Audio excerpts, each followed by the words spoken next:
think you should prepare yourself for the fact that we're going to lose. Ross's opening statement, it was all true. I mean, let's pretend for a minute that it would actually matter to this court that the guys were given an order.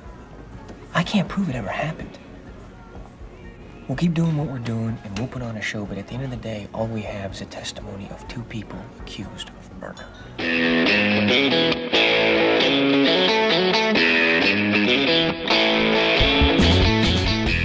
Hello and welcome once again to the Cine-Files, where we are continuing our season of Rob Reiner and our deep dive into A Few Good Men. My name is Steve Morris. I'm a filmmaker and directing instructor in Los Angeles, California. Hello, everyone. My name is John Rocha. I'm a writer, producer, and host and voiceover artist in San Diego, California, and really been enjoying this conversation and the back and forth we've been having about this movie and exploring this movie more deeply, Steve, because this has been a lot of fun, and I'm reappreciating this film in ways that I never thought I would before. So it's been an honor to lead this, and I'm excited to be back to lead part 3 of our conversation as well with our very special guest. I feel exactly the same way, particularly about our very special guest. Welcome back to the Cine-Files, geek buddy, actor, writer, Shannon McClung. Gentlemen, thank you so much. You know, Steve and I actually had dinner last week after we recorded. I know. And we talked about it at dinner. You live in San Diego, don't we actually talked about it at dinner, just how enjoyable this conversation has been. One, just appreciating the movie and for what an incredible film it was. But I mean, for me at least, really doing like kind of a deep dive on the acting. And seeing where people were back then, where they are now, and obviously your audience can't appreciate this, but as we're recording, you know, the three of us are on, you know, our computer screens, and on mine at least, this is the first time I've been in the center, and I really like it. I really like being the focus. It's almost like I'm on the stand right now. Well, we are going to interrogate you a bit. I mean, I agree with you. This has been a great conversation. It's also been a fantastic conversation on Patreon, where our supporters have been bringing up a lot of interesting points about this film. Obviously, we've had some of their questions through this. And if you want to support the show, the best place is patreon.com/thecine-files, where you can get ad-free versions of the show. You can listen to combined episodes where it's not broken into parts. And of course, you can join our Cine-Files advisory board. And those ad-free episodes and shorts are also available to those people who are Apple folks and just want to do all their subscriptions through Apple Podcasts. Yeah, another way you can support our show here is if you do listen to the show with the ads and you hear a product or a service that you really want to try, it's really important that you use our code because, A, you're going to get a lot of money off. You get percentage discounts and what have you, but you also signal to these companies that they should come back and keep supporting us here on the Cine-Files. Right now, you're going to hear ads for BetterHelp, for Quince, for Care.com, and for True Diagnostic. And, you know, True Diagnostic's been a really powerful support of ours for quite a few months, so we want to keep them coming. So if any of you want to try out any of their products, make sure you write down that code or remember that code, use that code, try out their products because it just signals to them that they should keep coming back and supporting us just like you all do every month here on the show. So, John, I feel like this case was completely fallen apart. Kaffee had left. He'd walked out. Maybe it's going to be a real short film. What's going to happen next? Absolutely. Yeah, we're picking up part 3 right after Joe has read Kaffee the Riot Act. And, of course, Joe with some conflicting feelings about this whole thing. It's so fascinating to watch her as a character. She's trying to push him into it, but then she wants to push him into it her way. And so there's just a lot of butting of heads still. And as we go into section 3, now we have Kaffee going on a bit of a montage of, I don't know, self-searching, I guess, to figure out what he feels about all of this and what he's going to do next. We start with an establishing shot of the Jefferson Memorial here. As I said to you guys, pay close attention to when Rob Reiner is using or editing in these shots from the memorial. So I think he's trying to say something with these shots. Then we move to the inside of a DC bar with a young Aaron Sorkin sitting there at the bar, making a cameo, talking to a woman about some insurance case that he's working on. And the camera pans to the left to show Kaffee at the bar thinking. I mean, to me, this is the crisis of confidence. This is the moment of value check. And I think that Aaron Sorkin cameo, I mean, what had just happened? She just called him an ambulance chaser. Yeah. And now he's listening to a lawyer who is playing the game. He is doing exactly, it is not important. It's not about values. It's not about justice. It's about playing the game. He is witnessing a mirror of himself right now. He actually, Aaron Sorkin's character, and I say that very, very conservatively, his character actually says some of the same things that Tom Cruise said to Matt Craven earlier, talking about going blind on paperwork for this thing that just doesn't matter. And for the first time, you see Kaffee really processing of like, oh, is this how I have been this whole time? Yeah. Yeah. He's seeing his future. And is this what you really want to be? Right. But by the way, my feelings about Aaron Sorkin as an actor is that as an actor, Aaron Sorkin is an excellent writer. I don't know. I liked him in The Social Network. I thought he was pretty good. He's fine. He's fine. He's not a bad actor. By the way, do you know that his degree is in musical theater? Oh, wow. Yeah. He should write a musical. I would love to see That's what I think. Well, you listen to his language, it's musical, you know? Yeah. I know. With Sondheim and Jason Robert Brown, they have some incredible lyrics, so I'd love to see what he would write. Yeah. On stage, it would be the Pot of Beret talk. Oh, boy. You know what? You don't have to. Not every joke has to. Oh, my God. You don't have to walk out every one of these puns. I mean, sometimes you could stroll down the street that didn't land on a pun. Maybe. I mean, I feel like the show is going to start meandering if we just start doing all these puns. That would be a walk wasted, I think, if you couldn't find a pun at the end of the street. Well, then we dissolve. Let's stride forward. That's right. Then we dissolve to Kaffee sitting outside in D.C., with these two equestrian sculptures by his head. Now, listen, this is my hometown. This is what I know. You know, there's something really strong for me to connect this stuff. These sculptures, and I don't think it's a coincidence that Rob Reiner shoots him against these sculptures. These sculptures are known as Valor and Sacrifice. They were sculpted by Leo Friedlander and were a gift from the Italian government to the United States. And they're at the beginning of the Arlington Memorial Bridge. And that's the next shot we see, is that we dissolve to a longer shot of Kaffee. We see him from behind looking at the Arlington Memorial Bridge. And that bridge is a national memorial symbolizing the reunification of the North and the South following the Civil War. It connects the Lincoln Memorial to the Arlington National Cemetery.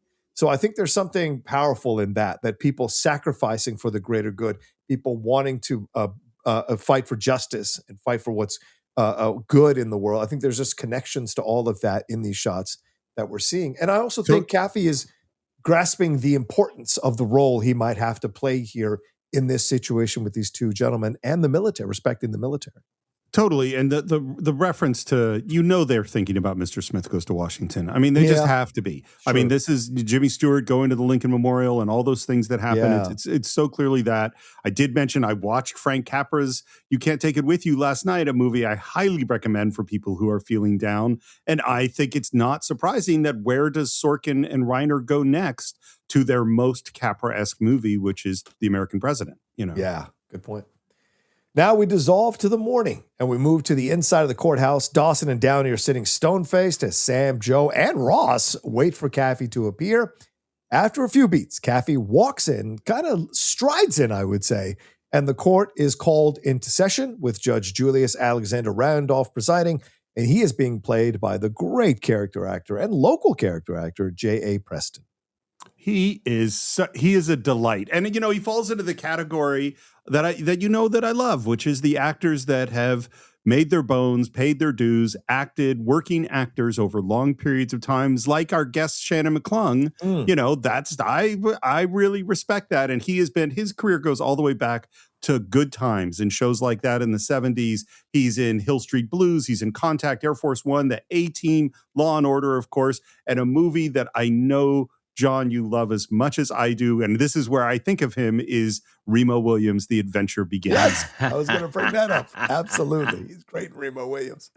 He's also in one of your favorite films. Well, I don't know if it's your favorite film, but one of your favorite filmmakers, Albert Brooks's Real Life, which I was surprised by that he was in that as well. I didn't realize he's in that. Yeah. Real Life is very uncomfortable.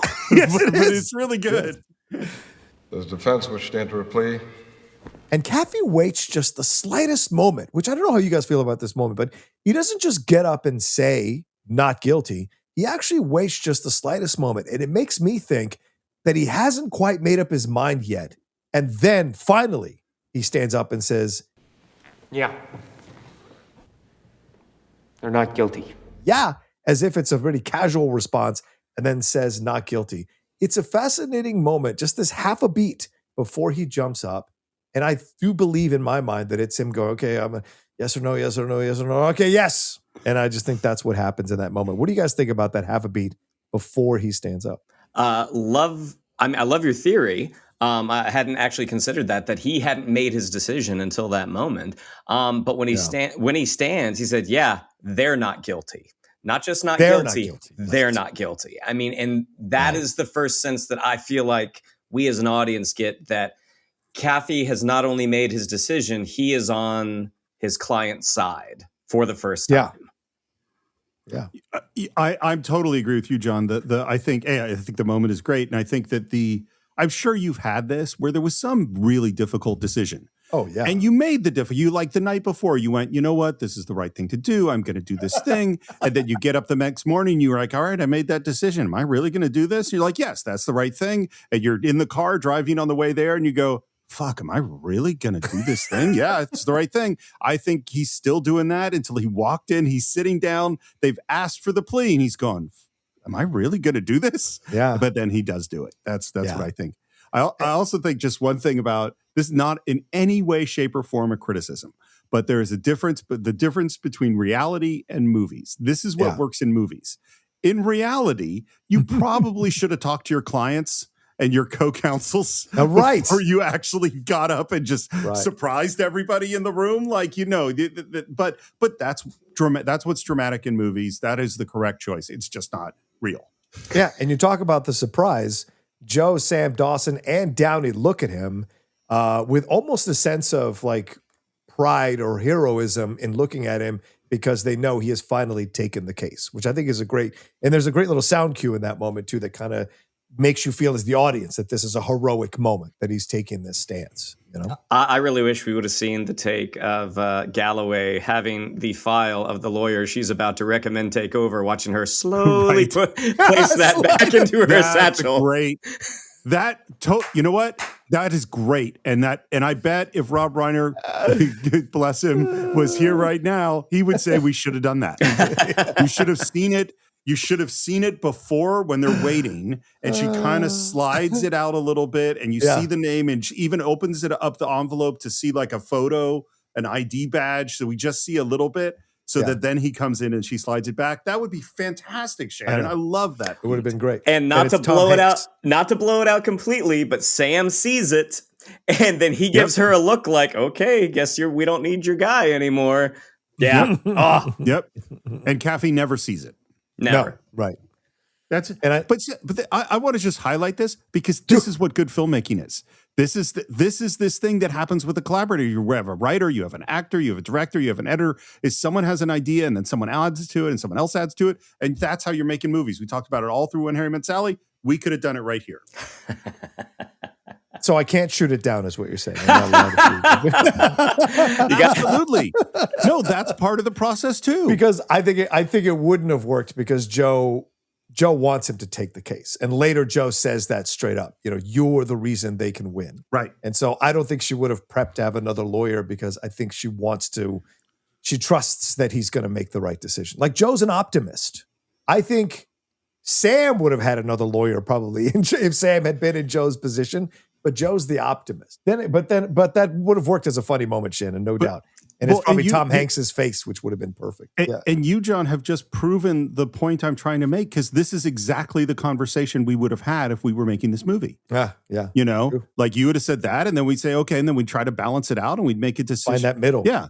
By the way, this court is gorgeous. This is not what a military court looks like. I read this in one of the facts that they did a lot of location scouting to find the right court. They wanted a court that was expansive and bright and had this power to it because none of the military courts that have been in the official ones look like this. So this is a little bit of Hollywood filmmaking to make this feel a bit more grandiose than you might expect from a film like this. So, was there a description of what the actual working courts did look like other than not very being drab? Okay. Yeah, very drab, small, tight, like the ceilings are lower. It was made very like matter of fact.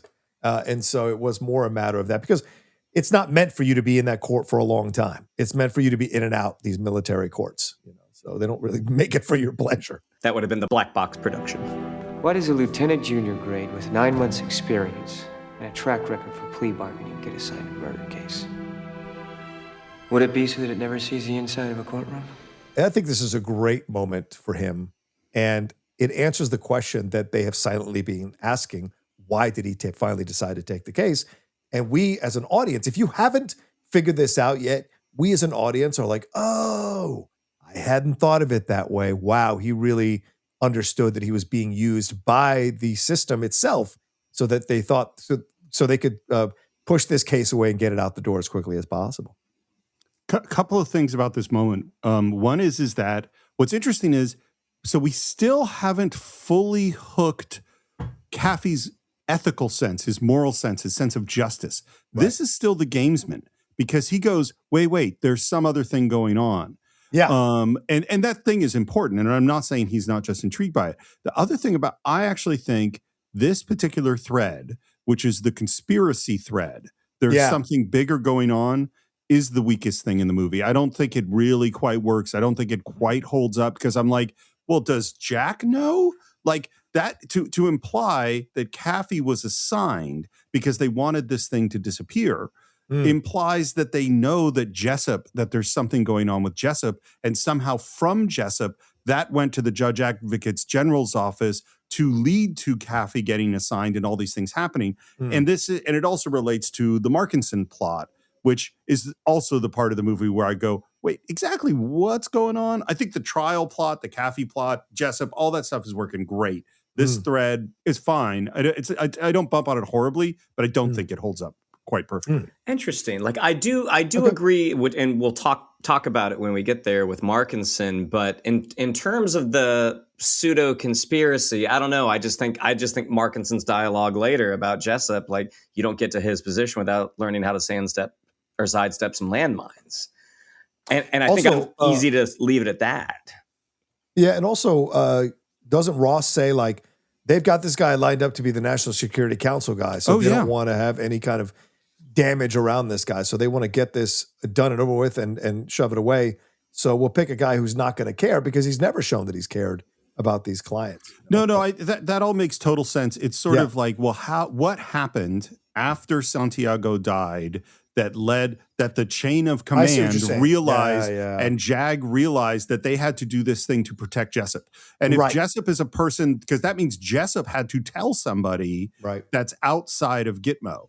And if Jessup is a person who told someone outside of Gitmo that we can't let this go to trial, then Jessup is also not a person who gives it up in the trial at the end. Like that's where I just go like it's not a major criticism. It's totally a nitpick, but it's like it doesn't all quite line up exactly right. I think you might be right in that way that a scene is missing here. Maybe Captain Shaw all the way at the beginning, the reason he didn't assign Joe because he knows Joe would have gone for everything and would have fought this thing tooth and nail. Right. And Shaw is the one that has the conversation with someone who's connected to Jessup to essentially say, find someone who's going to deal with this thing and get it over with. So it's a very good point. Yeah. Well, and it's also in that scene with Joe and the guy at the very beginning of the movie. Yeah. It's clearly when she says the thing about the code red, he goes, "Oh shit." He's not. It's not. In that's order what I mean, for him Captain Shaw. Yeah.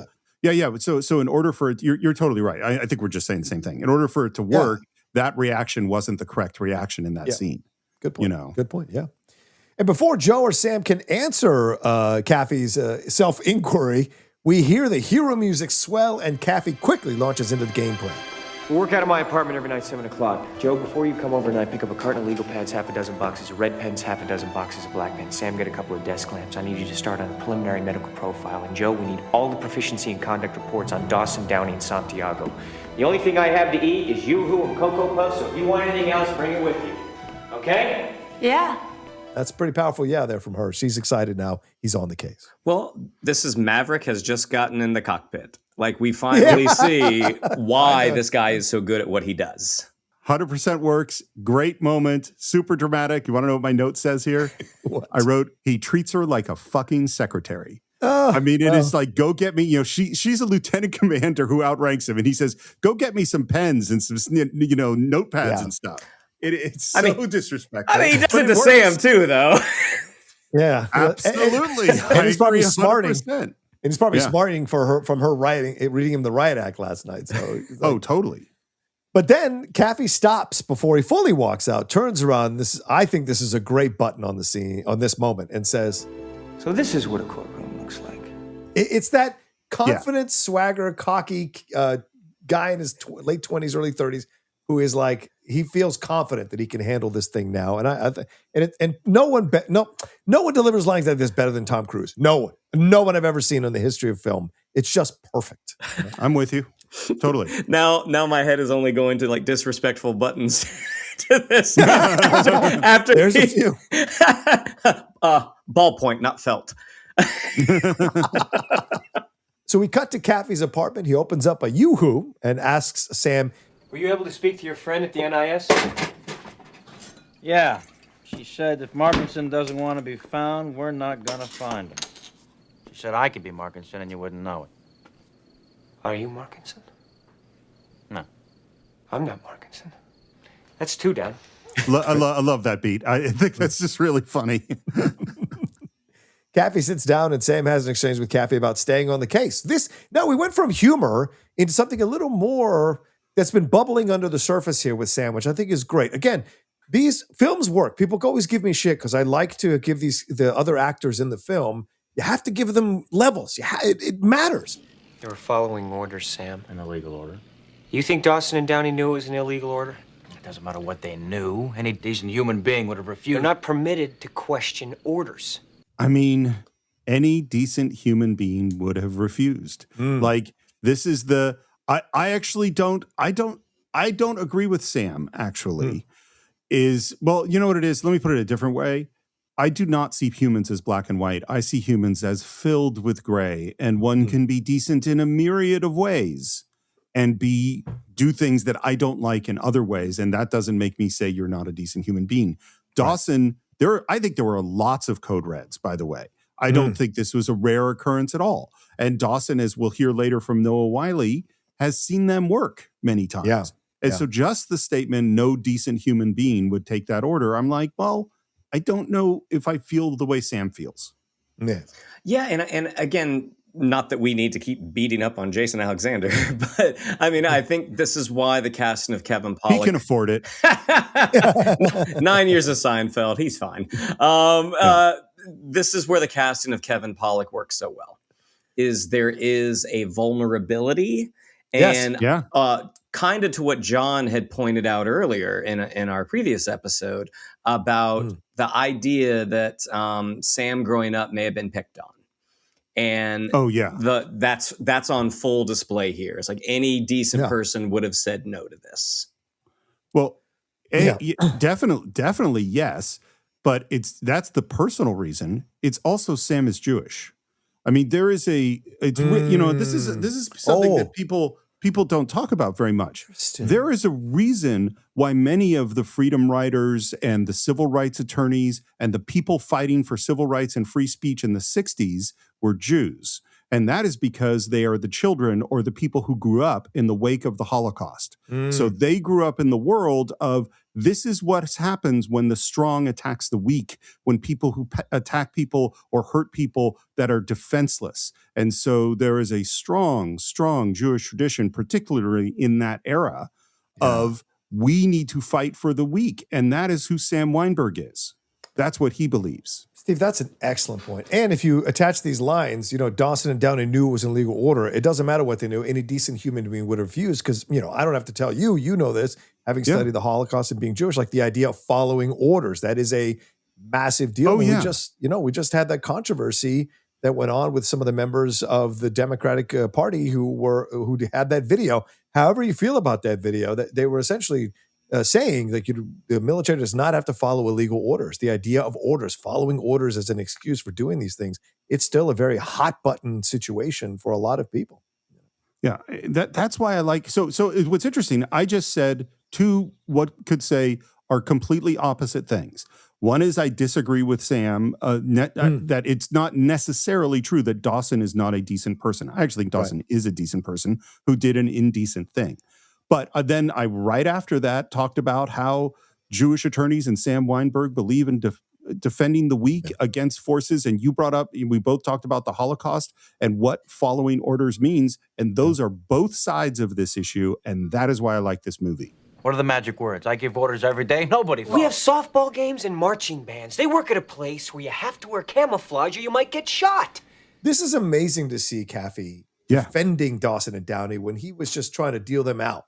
Now this is the difference between him being fully on board and him looking at it as like, let's make a deal. And it's amazing to see this element of Kaffee. And now you understand why people see him as a good lawyer, because when he cares, he really is committed. Well, and that statement about you got to wear camouflage or you might get shot lines up perfectly with unit, core, God, country. Right. That's what keeps you alive. That code. And so even though Kaffee doesn't quite get it yet, he's starting to, Yeah. I think when he was on his own looking at the Arlington Memorial, I think these are all the thoughts that were going through his head. I need you. You're better at research than I am, and you know how to prepare a witness. And you can sense their friendship. And by the way, Kevin Pollak said they became very fast friends on the film. And I think that's important for moments like this. It's very believable that there's a care beyond just these two characters. You sense there's a care between these two human beings as performers. And I think that's important in these moments. Well, and the things that Kaffee points out that Sam does well. You're better at preparing a witness than I am. Because Kaffee really hasn't had to do this. Like this is kind of new territory for him. And like, you're better at research. I'm a lazy fuck. So I need you to go in and read everything because I'm not used to doing this. Well, this is the thing that I wrote down at this moment, and I think I might have said it before, but boy, isn't Kaffee lucky that he has not one but two Hermiones to help him out. Like, that is fantastic. Two hard workers who are much more dedicated than he is. Great. Just then, Joe walks in with medical reports and Chinese food and notices the tension. But Sam notices her noticing the tension and breaks it by saying, "So you got any Kung Pao chicken?" By the way, this Kung Pao chicken line, Rob Reiner has said that was his line. And he was pissed that it never got laughs at the screenings. He thought that line was going to kill, and it never killed at any of the screenings. And I have to say, it shouldn't have killed at any of the screenings because something really serious preceded it. And I don't think there was enough of a break to make that line work quite as hilariously as he was trying to, or intending for it to work. I mean, in terms of funny dishes, Kung Pao chicken is up there because you have two K sounds, and the K sound is the funniest sound in the comedic language. But also, it's not a joke. Like, there's no setup. It's just, do you have any Kung Pao chicken? So Shannon, have you had this moment where you wrote something that you really thought was going to get a laugh and it just never did? I've used 3 of those lines on this podcast, and I'm still angry about it. I know what, but I had a line in the assistants. It was, in my opinion, the funniest joke I'd ever written. No one other than me ever found it funny. And then finally, as I was editing the scene, I just couldn't. There was, editorial problems because the director was so stupid and shot it in bad ways. And so it ended up that I just had to condense the moment around the joke so much that I killed any hope of it ever getting a laugh.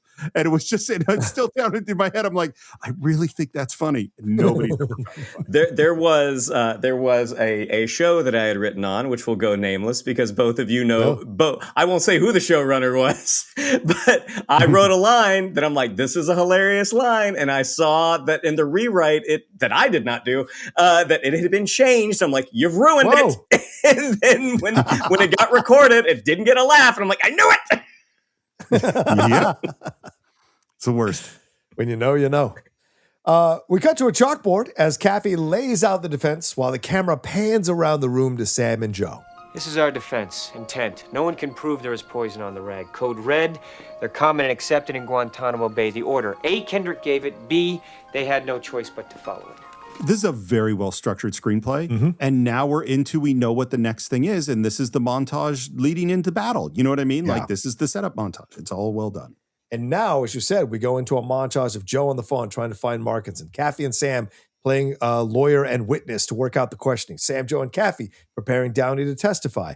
He ordered me and Lance Corporal Dawson to give Willie a code red. Answers still have to come much faster. This Iowa farm boy thing will play for a while, but in the end, it sounds like he's searching for the truth. He's right. From now on, Willie is Private Santiago. You start calling him Willie, and all of a sudden he's a person who's got a mother who's going to miss him. Okay? It's really interesting. Remember, John, that I said that I really think they were thinking about the verdict?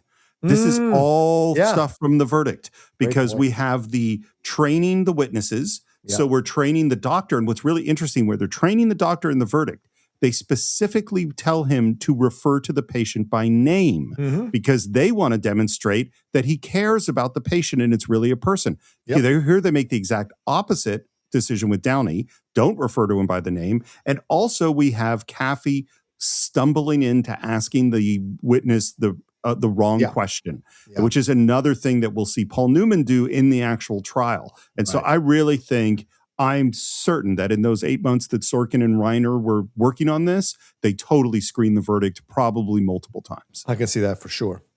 This whole montage is great because you also see why Galloway and why Sam are also good at their jobs. You see Galloway being very dogged in the questioning of people that she's calling, and this is a different side of Sam that we're seeing. We've not seen this guy. Yeah. We've seen the aw shucks.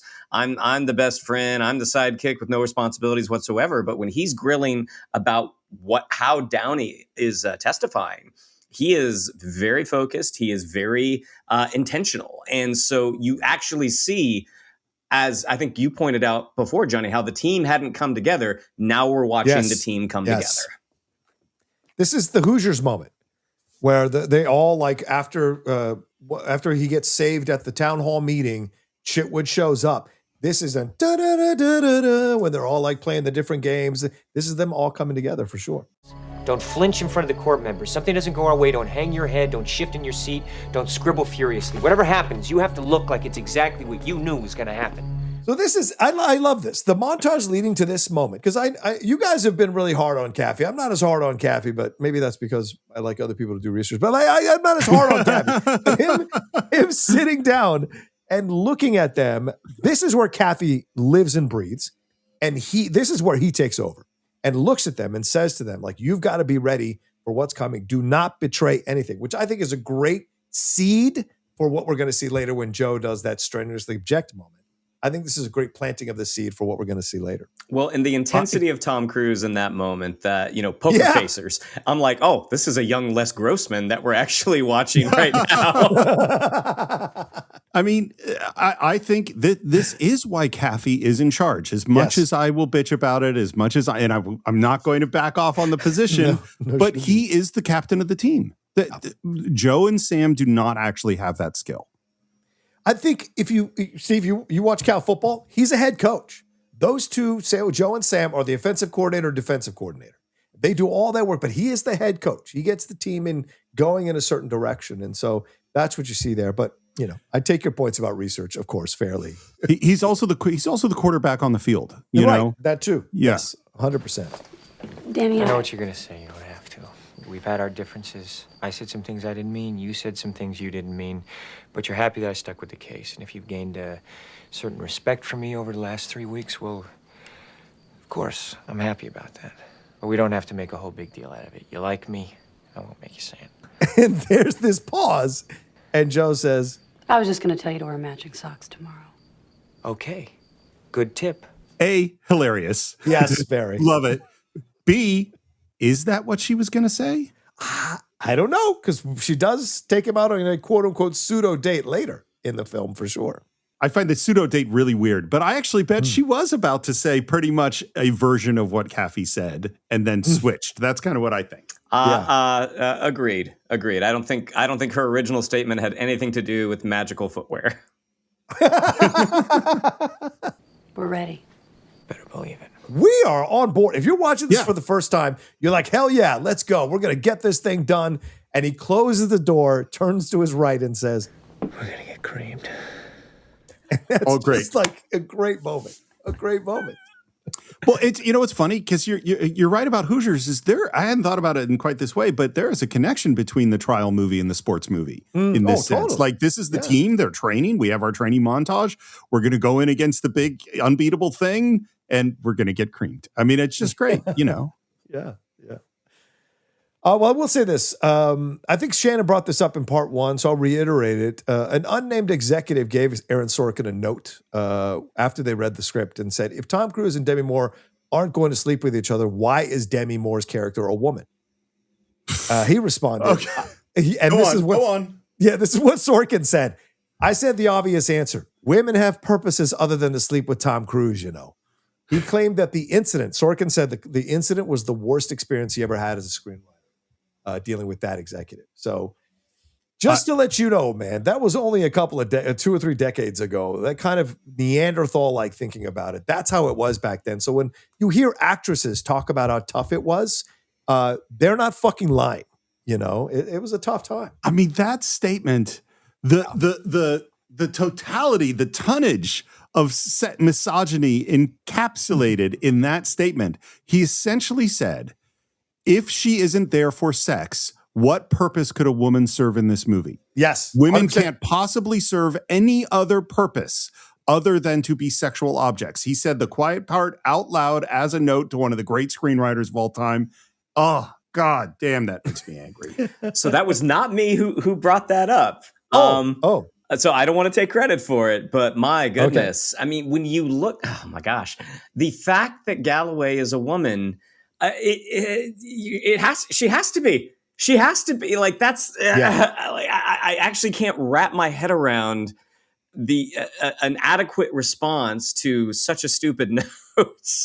That is shocking and also totally believe it. Yeah, totally believable. And probably still happens today. Oh, it does. It sure does. Well, and it will, and when we get there, we'll talk about it, but like, that might explain the non-date-ish date that makes no sense. That's just sort of like it's pointless. And I bet part of the origin story is this note. You know? You're probably right. Now we cut to an establishing shot of the DC skyline, which is probably one of my favorite shots of sometimes I do miss living there again. It's a beautiful shot at dawn with the monuments and the Capitol in sight. We cut to the courthouse and then the Kaffee walking down a hallway inside. Want to hear my note at Tom Cruise walking into this courtroom? Sure. I wrote down, that's a goddamn handsome man. I mean, Tom Cruise is really, really good looking.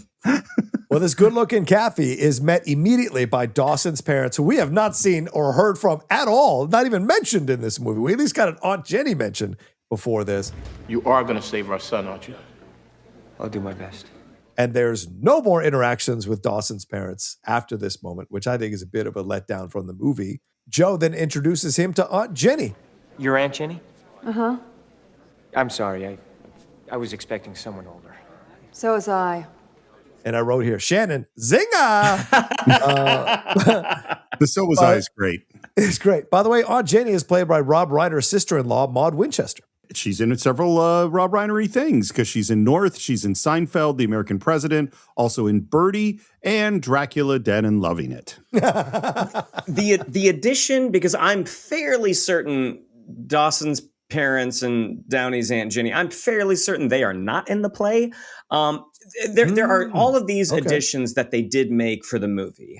We're going to get creamed. Again, that's one I'm kind of like, just looking at the staging, I'm like, I don't know how that works on stage. So I'm going to guess that all of this stuff were additions by Rob Reiner. And while I've never seen a super professional production of the play, I saw the Freeworks Theater production. These moments that are being added just give the film so much more life. They give it humor, but they also give it life. Like it's very possible to kind of fall into this courtroom, argument. Those moments of levity that you get with people who are outside of the process just makes it feel all the more real.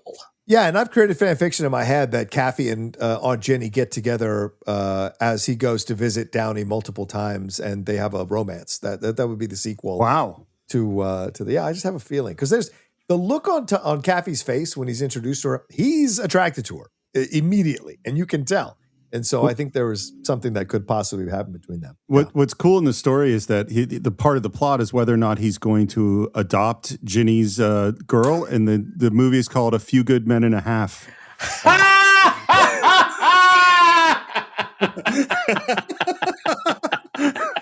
We're going off the rails. Steve! We're going off the rails. For you, Shannon. All right, I'm going to hold you. my hands far away from the mic, but my goodness. Outstanding. That is a Cine-Files first. What is happening? What is happening? All right, the court comes into session, and Jack Ross makes his opening statement, laying out the facts of the case. I'm not going to repeat them because you guys know what the facts of the case are. Ross then walks closer to the jury, though, to address them directly. And I think this is important. Now, Lieutenant Kaffee is going to try and pull off a little magic act here. He's going to try a little misdirection. He's going to astonish you with stories of rituals and dazzle you with official-sounding terms like code red. He might even try to cut into a few officers for you. So I'm saying he's already undercutting Kaffee's case right off the bat by trying to minimize even the code red term. This is why having Kevin Bacon in this role is great, because he is a perfectly convincing lawyer. And I think the points that he's making are ones that sometimes get lost because we think of this as a court case about proving Dawson and Downey innocent. That is not what this is. Ross is completely right. There's no ambiguity about Santiago dying other than the poison thing, which we're going to dismiss pretty quickly. Like, they did what they are accused of doing. And when we get to the end, all the magic in the world will not have been able to divert your attention from the fact that Willie Santiago is dead and Dawson and Downey killed him. These are the facts of the case, and they are undisputed. These are also, ironically, the facts of the movie. The judge then calls on Kaffee, and he launches in without missing a beat. There was no poison on the rag, and there was no intent to kill, and any attempt to prove otherwise is futile because it just ain't true. So it's two different approaches. Ross is very black and white, straight to the point, talking to them. Here's the deal. Very military. Kaffee, completely different style. Much more relaxed, much more. The fact that he used "it just ain't true," that's a kind of folksy thing to try to connect to the jury. Even though the jury are, what it seems like, as he described them, pretty decorated, full service members of the military. Well, and generally, when you are addressing a jury, you are standing at the lectern, at that podium. And the fact that Tom Cruise, he doesn't have his feet up on the desk, but he is giving off that energy. Like he gets out that first statement. It's without even standing, almost like saying about Kevin Bacon, like, I'm not even going to dignify this by standing up. Now I'm going to make my point, and I'm going to stand to let you know how much more correct it is than that guy's. And again, he goes into it and makes it a little more kind of removing the military side. It makes it more civilian. When Dawson and Downey went into Santiago's room that night, it wasn't because of vengeance or hatred. It wasn't to kill or harm. And it wasn't because they were looking for kicks on a Friday night. It's because it was what they were ordered to do. Let me say that again. It's because it was what they were ordered to do. And I think this is important because, again, he said kicks on a Friday night. It's yet again another way to kind of remove the military aspect of it all and then bring it back in by saying it's what they were ordered to do in this situation. They almost had no free will. Now, out in the real world, that means nothing. And here at the Washington Navy Yard, doesn't mean a whole lot more. But if you're a Marine assigned to Rifle Security Company Windward, Guantanamo Bay, Cuba, and you're given an order, you follow it or you pack your bags. Make no mistake about it. Harold Dawson and Loudon Downey are sitting before you today because they did their job. I love the different approaches, and I think both of them are equally effective. If you're a jury member, you understand exactly where both of these men are coming from, and they both seem to have very good grasps of the facts of the case, and we're going to see two different interpretations. So I think it's pretty much a draw with both of these opening statements. Totally. That's what I was thinking too, is like, I think they're both really, really strong, which is great. That's where we want to be. Ross calls in R.C. McGuire, who is sworn in, gives his name, and tells us that he works for the Special Agent Naval Investigative Service. This is played by Arthur Zenzi. and Arthur Zenzi, again, Apollo 13, In the Line of Fire, Commander-in-Chief, American President, Liar's Poker, My Favorite Martian, a lot of good stuff. I also find him probably the most forgettable of all of our witnesses in this particular case. I would agree with that. The Schiff reported only one sentry returned his weapon to the switch with a round of ammunition missing. Who was that? Lance Corporal Harold Dawson. So now he's established this, guys. Harold Dawson is the one who was missing ammunition from his weapon when he turned it back in. So this looks like everything pointed to Dawson being guilty, and he's laying that groundwork that this is the reason they quote unquote killed Santiago. Yeah, motive. Mr. McGuire, have you questioned Lance Corporal Dawson about the fence line shooting? Yes, he claims to have been engaged in some manner by the enemy. But you don't believe him. It's not my place to Lance Corporal question. Dawson's been charged with a number of crimes. Why wasn't he charged with firing at the enemy without cause? There wasn't enough evidence to support such a charge. Thank you. What I find throughout this trial is that these witnesses almost seem like the government has put the finger on the scale or put the knee to their throats a little bit. Because McGuire looks like he begrudgingly gives Kaffee the point. Later on, when we get to Christopher Guest in a little bit, that seems to be that energy there as well. Like they don't want to give in these points to Kaffee because it seems like they're being asked by the government, or their jobs are maybe being threatened, or they've been like coded language has been sent to them about like what they need to say in this trial. So it just feels that I just feel that energy as I'm watching these witnesses. What do you all think? The Christopher Guest one, to me, there's just no question. Somebody had to get to him because otherwise, that just, in terms of the facts, it makes sense. This guy, I feel less so because it's like, if you really wanted to put Dawson in a bad position, he wouldn't actually say that this way. He would say, it was a very strong accusation that came from Santiago. And if I want to, or if he had said, I wanted to go interview Santiago to find out about it. By the time I could, he was dead. Well, that's extremely damning on Dawson. The way he expresses it here is somewhat neutral, I would say. Yeah. Yeah, and I think the way, judging from his temperament, like the whole idea about the fence line shooting and how he was not, as an investigator, there wasn't enough proof to support the claim that the enemy had engaged or the enemy had not engaged Dawson first. It almost feels like I was sent to do a job and I wasn't able to complete the task. Yeah, that's how I feel too. Well, it's funny, Steve, because Ross is the one who now goes back in a redirect. Mr. McGuire, I don't understand what you mean when you say there wasn't enough evidence to support such a charge. You had William Santiago's letter.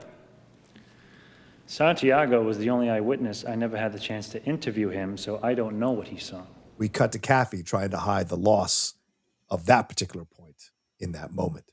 And then we cut to the back of the courtroom, and as we pass behind a pillar, apparently we've passed through time, and now we see Cuba Gooding Jr. on the stand, who introduces himself. Corporal Carl Edward Hammaker, Marine Barracks, Rifle Security Company, Windward, 2nd Platoon, Bravo. This is a very small scene with Cuba Gooding Jr., who is clearly still establishing himself as an actor. You know what so I looked up Cuba Gooding Jr., of course. Do you know where his first real professional breakout performance was? No. He break out because he was a break dancer at the closing ceremonies of the 84 Olympics, dancing behind Lionel Richie. Wow. All night long.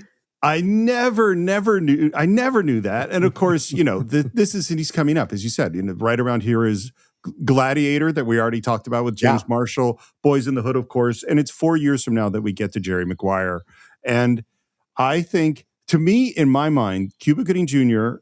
for the best supporting actor and Marissa Tomei for the best supporting actress are just the proof of how that particular award cannot actually make your career.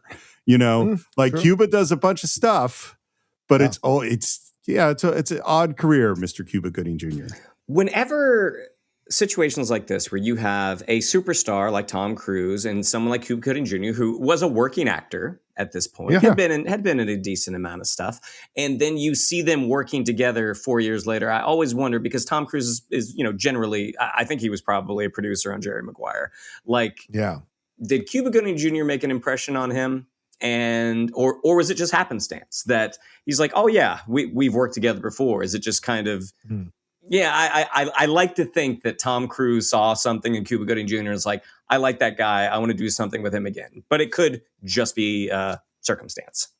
Yeah, I wouldn't be surprised. And, I'll tell you, I over the week, sometimes I fall into these TikTok holes and I'll watch TikTok videos for like an hour. There was a clip of a video with Cuba Gooding Jr.'s brother, who is a working actor and has been a series regular. He was actually more successful than Cuba when they first started out because he was a child actor, was a series regular, a number of series. And he says, him and his brother have like a sibling rivalry type of competition. But he says, whenever people come up to me and say that they love my work or they love my brother's work, I'm always happy about that. I'm always a little jealous because they talk about my brother a little bit more. But whenever they tell me that I'm a better actor than he is, I shut them up immediately. Because I say to them, he has an Oscar. And my brother is a thespian. He was a thespian when he was a teenager. He knew what he wanted to be. He knows and appreciates the craft of acting. I was just happy to have a job and work and be good and do all this I'm just happy to work. But Cuba is driven by something else. So I think that's essentially important because when you watch Cuba in all these younger roles, there is a seriousness, there is a determination in what he's doing. And I think that's what leads us to him getting the Oscar in Jerry Maguire. And yeah, you're right, Steve, a checkered career. There's been some personal issues, some accusations, stuff of that nature. But, and I think he was good in American Gangster, but he's never been able to recapture that thing that he had in the 90s. And it's such a shame because he was so good in the 90s. Well, you look at some of the choices that he made after A Few Good Men, or excuse me, after Jerry Maguire, when he did have an Academy Award. Was he wanting to continue to be a thespian or did he want to be a movie star at that point? And it's a great question. That fame, it can be seductive. Like you got invited to the coolest party on the planet and all you want is to be let back in the club. And I think that's what happens with a lot of folks is they start chasing the fame rather than the craft, which made them a star to begin with. But you also have to factor in like how many roles were available for a young African-American actor at that time coming out of an Oscar. I don't know. You look at Denzel, but it wasn't like a lot of people were competing for a lot of other roles were there for other black actors to do. So I think there's a combo of all of that working through that time. But you're right. Fame can be quite a terrible thing. Getting in the club is tough enough. Staying in the club is even harder. Lieutenant Kendrick told us we had an informer in our group, that Private Santiago had gone outside the chain of command and reported to the NIS on a member of our platoon. Did that make you mad? You can tell the truth, Corporal. It's all right. Did it make you mad? Yes, sir. How mad? Private Santiago betrayed a code we believe in very deeply, sir. So there we go with the code again. This is something that's been ingrained in these guys, probably from Jessup on down. If you go and serve there, you've got to understand what the code is and you adhere to that code. And clearly, there have been issues with Santiago and the code from the beginning. Corporal, did Lieutenant Kendrick leave a standing order at that meeting? Sir, he said Santiago wasn't to be touched. And now Kaffee comes in. Corporal Hammaker, are you in Dawson and Downey's barracks room 5 minutes after this meeting? No, sir. So this is the thing that Kaffee wants to establish. And we're going to get to it in a minute. Yes, Kendrick gave them this order. No one was around to see that he talked to Dawson after. The defense is willing to concede that all 22 witnesses will testify substantially as Corporal Hammaker did, if the government is willing to concede that none of them were in Dawson and Downey's room at 1620 on September 6th. Captain? The government will stipulate. So some interesting back and forth between these guys. They're establishing their points of views. I think Kaffee is giving as good as he gets from Ross, but I don't think Kaffee is ahead at this point. I think Ross is very much ahead at the end of day one. To use a sports term, I feel like Kaffee and the team have been playing decent zone defense. They haven't made any major points, and they're definitely not keen up on any particular man-to-man. That's what I'm going to say. How was my sports metaphor, John? Kind of cool. Yes, I think you're about that. You're in the ballpark or in the court. I think we would say that, and I think you would say they hung in the first quarter. They're not in the lead, but they might, if things don't turn around, they're going to get blown out. But they hung in the first quarter for sure. Yes, sports.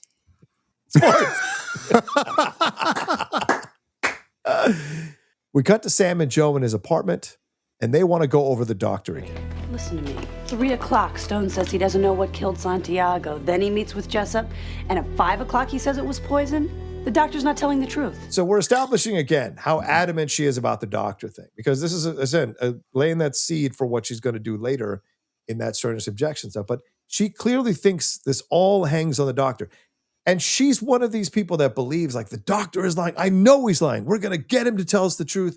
I know it's a conspiracy. I know what he's been doing. We're going to break him down.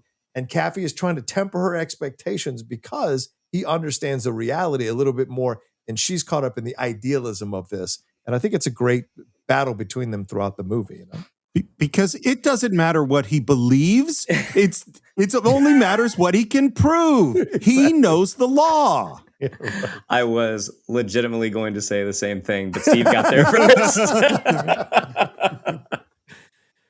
And I love Kaffee's response here. And I don't think he's mocking her. I think he's, kind of busting her balls a little bit and says, "Oh, that's a relief. I was afraid I wouldn't be able to use a liar, liar, pants on fire defense. We can't prove coercion. Now, let's go over what we have, okay?" At this point, Kaffee is busting her balls on legal stuff. Yes. He's not schooling her. He's busting her balls. Be like, "Oh, I thought I couldn't use the liar." Like that is something that you do with someone that they are growing in your respect. Dr. Stone, what is lactic acidosis? If the muscles and other cells of the body burn sugar instead of oxygen, lactic acid is produced. And we cut to Christopher Guest in close-up, who is playing Dr. Stone. It's so funny to me because, we just re-released our Princess Bride episode, and we talked about just how bizarre it was, at least for me, to recognize, like, wait a minute, is that Christopher Guest? This one even farther. It's just like, and it works perfectly. It works great. I would never in a million years have thought of Christopher Guest to play this part. He just vanishes into his roles. Yeah. I mean, he completely, you can put all of the films that he directs with his sort of, stable of players, and you can put all those characters next to each other. And it's like, because you're seeing a Christopher Guest movie, that's Christopher Guest. But when he pops up in someone else's film, especially in a role like this, that he has this incredibly, fearful energy.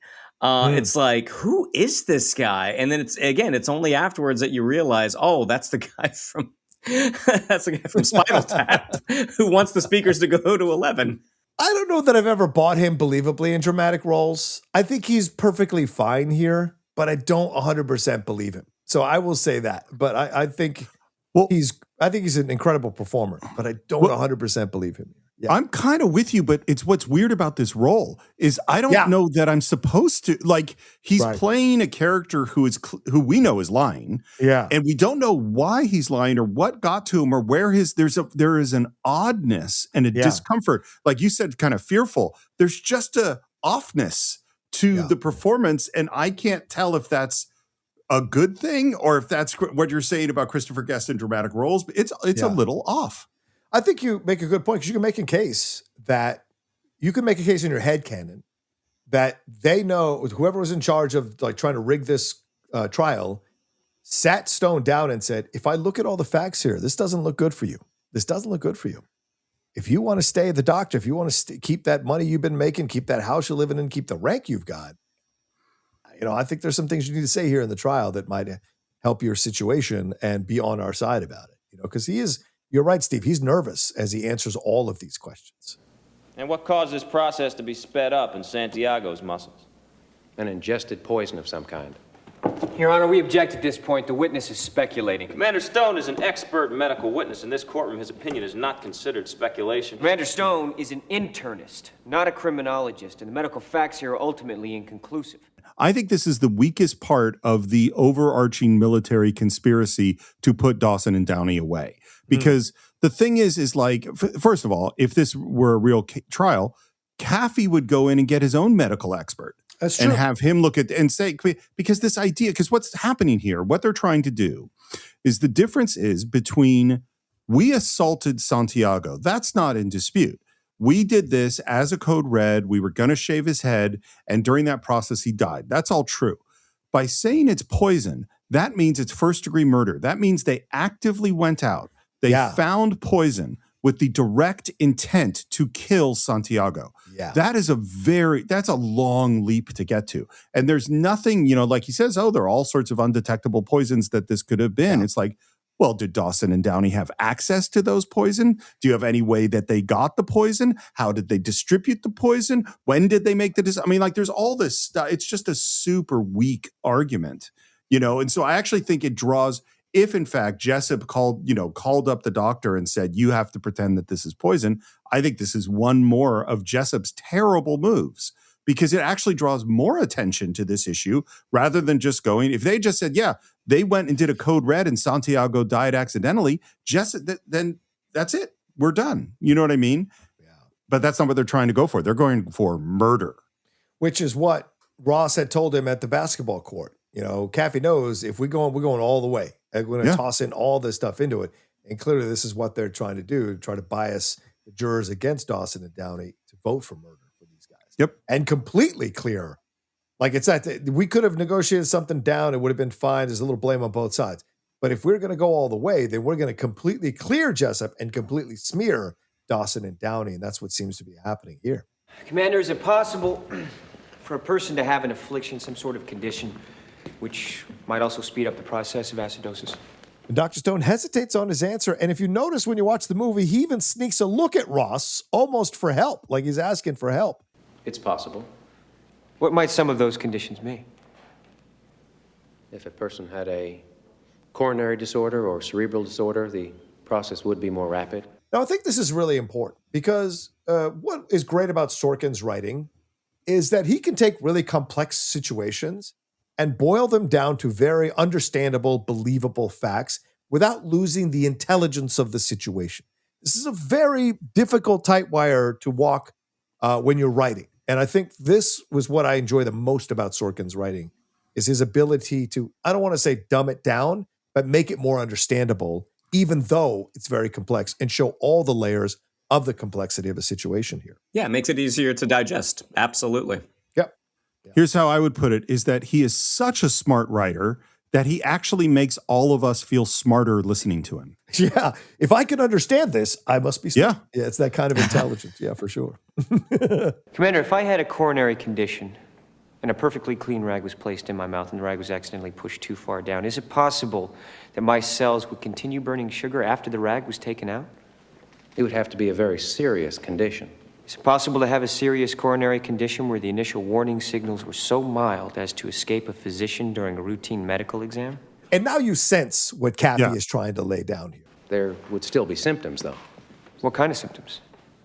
There are hundreds of... Chest pains? Yes. Shortness of breath? Yes. Fatigue? Of course. Now Kaffee senses that he's got him on the ropes and brings him a physical signed order to look at. Would you read your handwritten remarks at the bottom of the page, please, sir? Initial testing, negative. Patient complains of chest pains, shortness of breath, and fatigue. Restricted from running distances over 5 miles for 1 week. And now Kaffee goes in for the kill. That's why it had to be poison, right, Commander?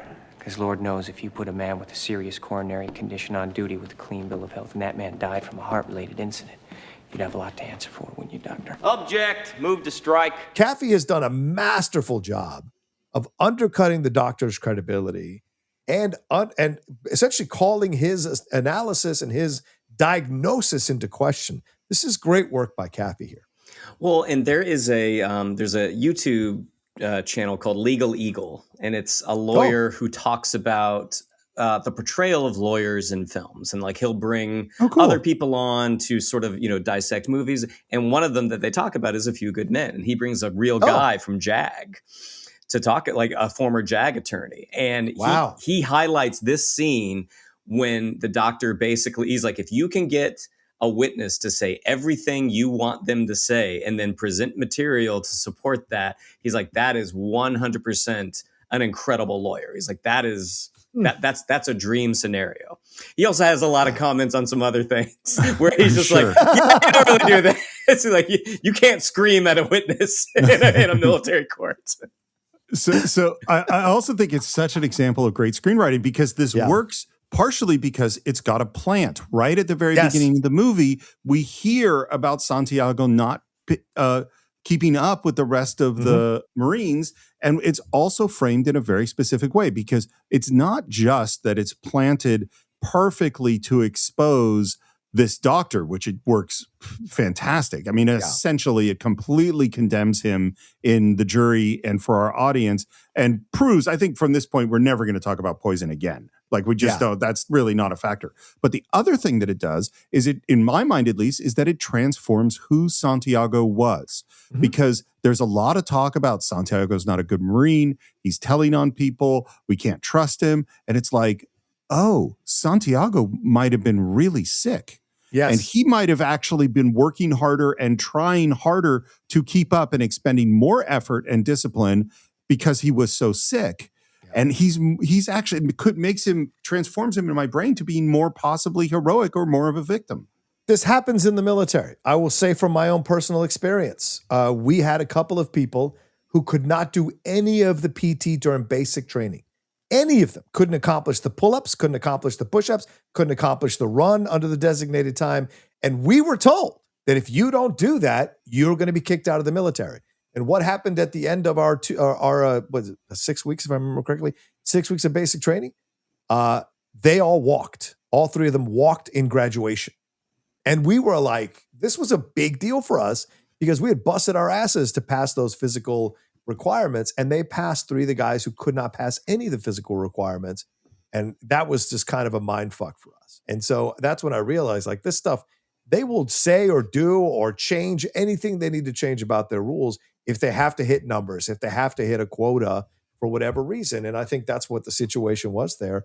And so I'm not surprised that a doctor might incorrectly diagnose a patient and try to cover it up, or possibly be told to diagnose a patient a certain way so that that person still keeps showing up and being a Marine and being counted and part of the numbers that they need to have there on in Guantanamo Bay. In your professional medical opinion, was Willie Santiago poisoned? And before he can answer, Joe, who has been looking to jump in throughout this whole scene, if you watch Demi Moore carefully, stands up and says, Your Honor, we renew our objection to Commander Stone's testimony and ask that it be stricken from the record.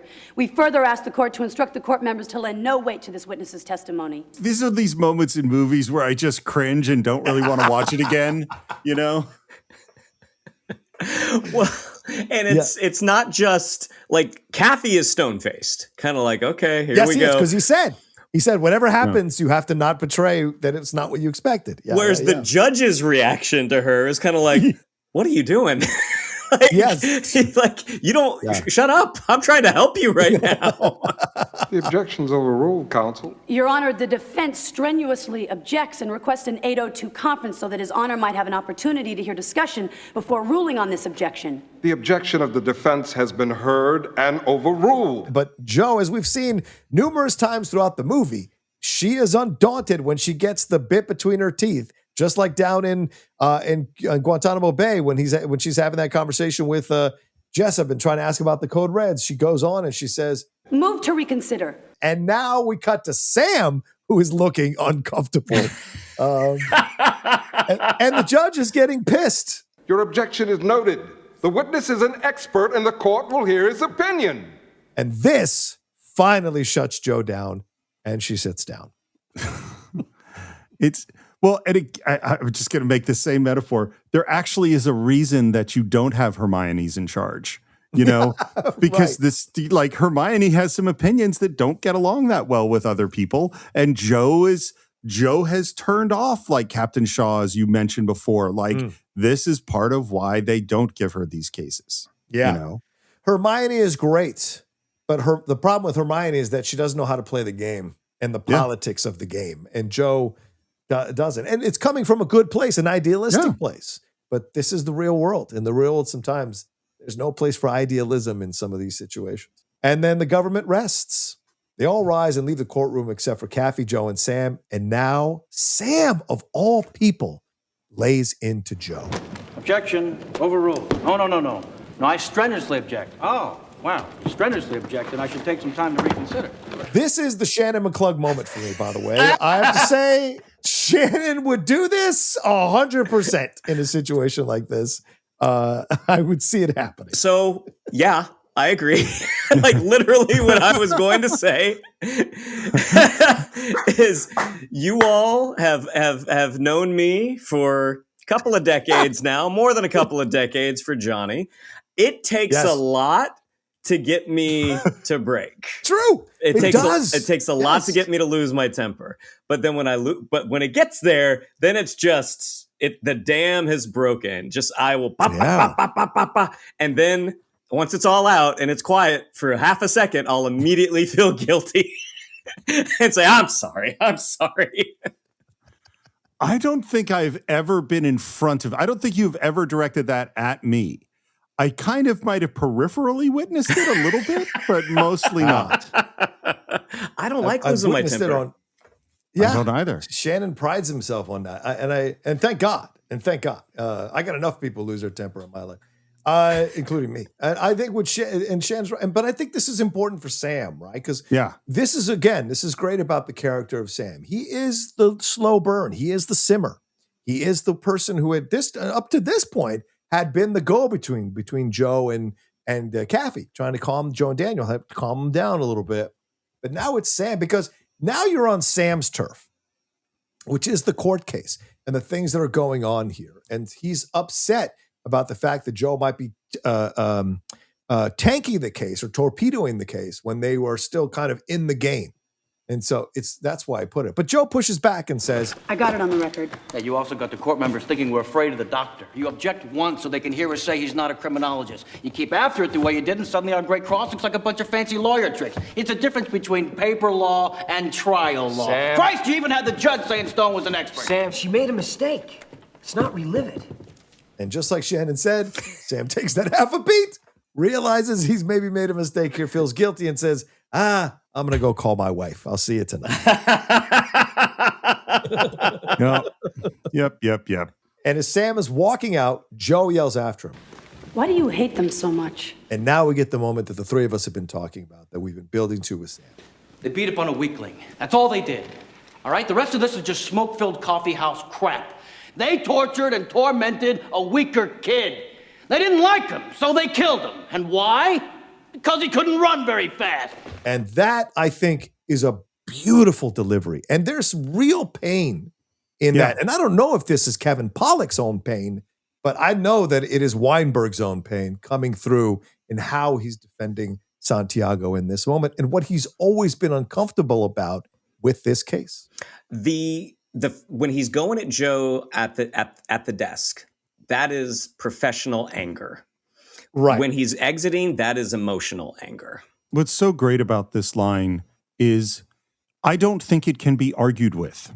This isn't a point of rhetoric where you can come up with a counter argument. This is how Sam feels. This is to some degree the truth. And this is a worldview. And once you're in it, this is what it is. And what's so amazing about Sorkin is then he's going to give us another line that I feel can't be argued with. I agree. But I think it's great, too, because this is what happens sometimes. And we see this happening in our world all the time. When people who are on the same side of things turn on each other.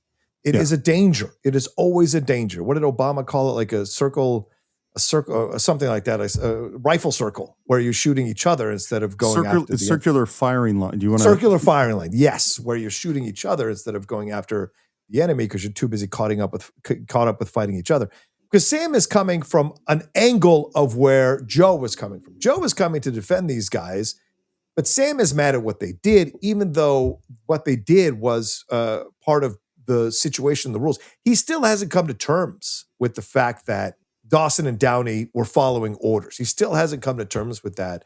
And so this is his moment to kind of let it all out because he's been sitting there hearing the testimony of the witnesses. Well, and I think that he doesn't care that they were following orders because he thinks they should have refused that order.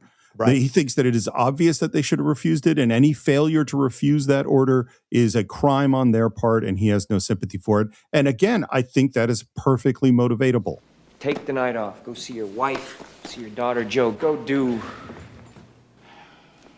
whatever it is you do when you're not here. But Sam stays behind, and as Joe walks by him to leave, he now asks her, why do you like them so much? And this stops Joe perfectly in frame. This is why you put marking tape on the ground.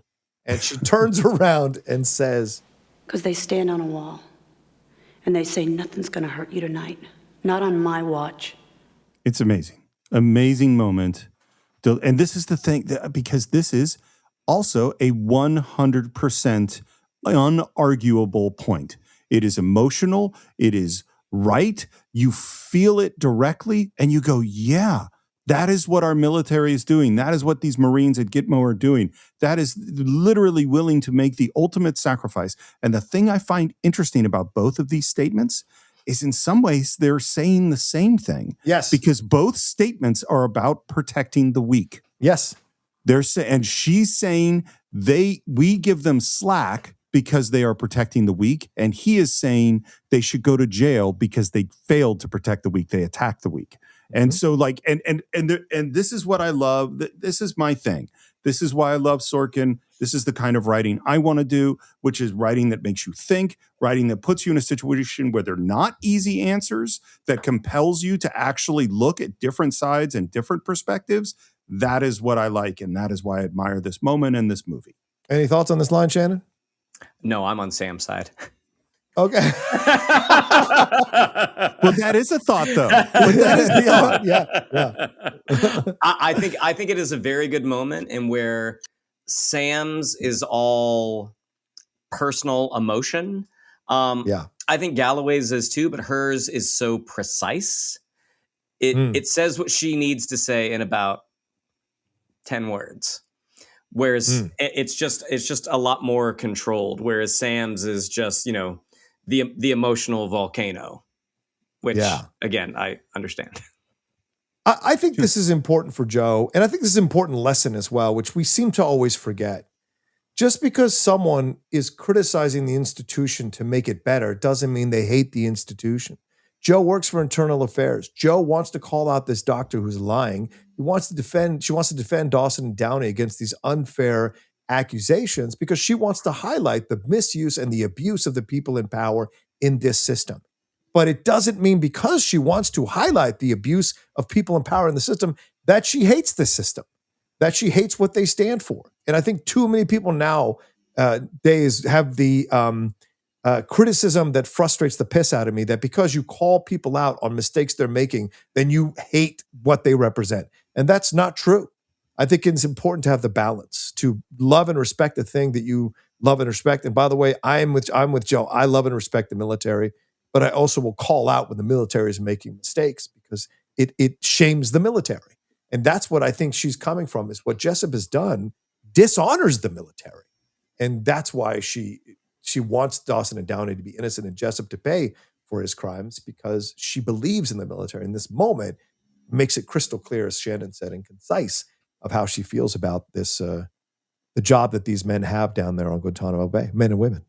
I think you make a great point, and there's so much in our world now where because we want to cast everything as good and evil, that if you see something you don't like in an organization or a group, that it just becomes destroy that organization. So we see the police do something we don't like. Oh, we should defund the police. We have foreign aid programs that we don't like. So, we get rid of all these foreign aid programs. Yeah. You don't like certain things that PBS or NPR says on news programs, just defund the whole fucking thing. Yeah. We do this, and this is a both sides thing. And to me, my attitude is, acknowledge the problem that exists within the organization and work to improve it. Don't just throw out the whole thing. Yep. We used to be smarter in that way, and it's frustrating to see that we're not in a lot of ways lately. But Sam is clearly embarrassed by this exchange and Joe's answer, and realizing he's been a bit of a dick, I think. Don't worry about the doctor. His trial starts Monday. And he walks by her without Joe even looking at him. She considers what he says for a moment, and then she walks out too. All right, and now we cut to Kaffee in his place with his lucky bat on his shoulder, staring at the chalkboard with their strategy on it as a baseball game plays in the background, and then we hear a knock on the door. So he is clearly thinking about everything. Joe kind of going toe-to-toe with the judge. Kaffee hasn't really been winning these exchanges fully, and so I'm sure he's just kind of going like, what is the next strategy? What is the next strategy? So look, he's not the best researcher, But I do think, as Joe says later on, he's an exceptional lawyer because he understands how to play this thing, and he never feels like he's out of it. And and he's excited by the challenge, which is what you want from any lawyer, I think.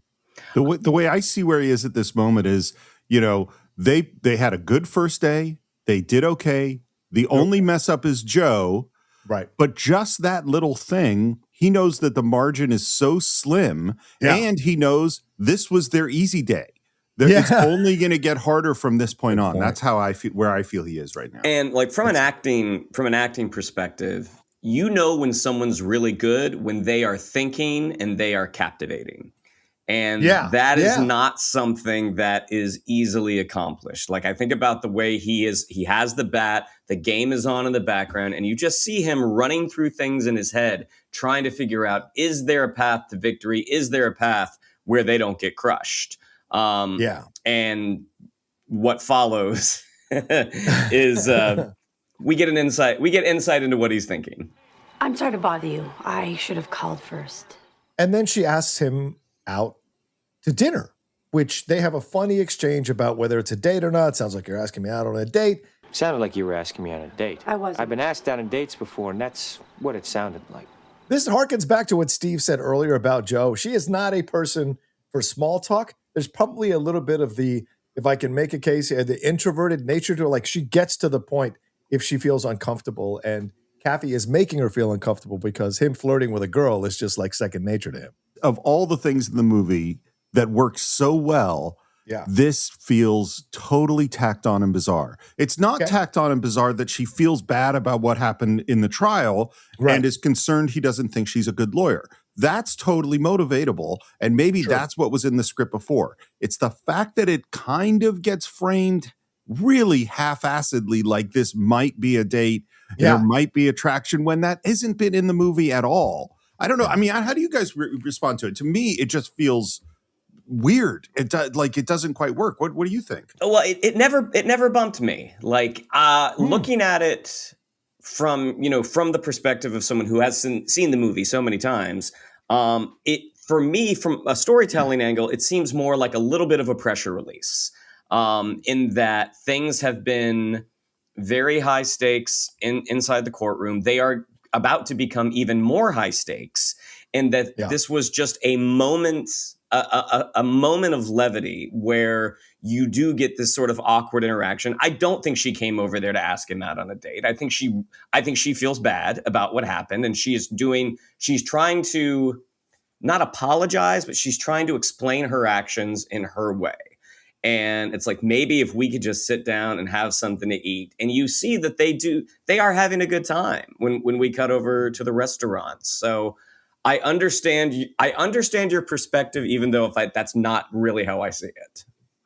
Well, it's about execution, isn't it? And so I can kind of see where Steve is coming from. And I do agree. This scene feels a little like out of place a little bit, or shoved in a little bit. And I go back to the note that I read earlier about that Aaron Sorkin got from that executive who said, what's the point of having this person be a woman if she's not gonna hit on Tom Cruise? So maybe this is, although Sorkin said he got the note, he didn't say he rejected the note, right? So this may have been his way of, like, him and Rob Reiner's way of half-assing the note so the executive doesn't get mad, and you go, well, we'll hint at the possibility of something between them, but we won't really pursue it.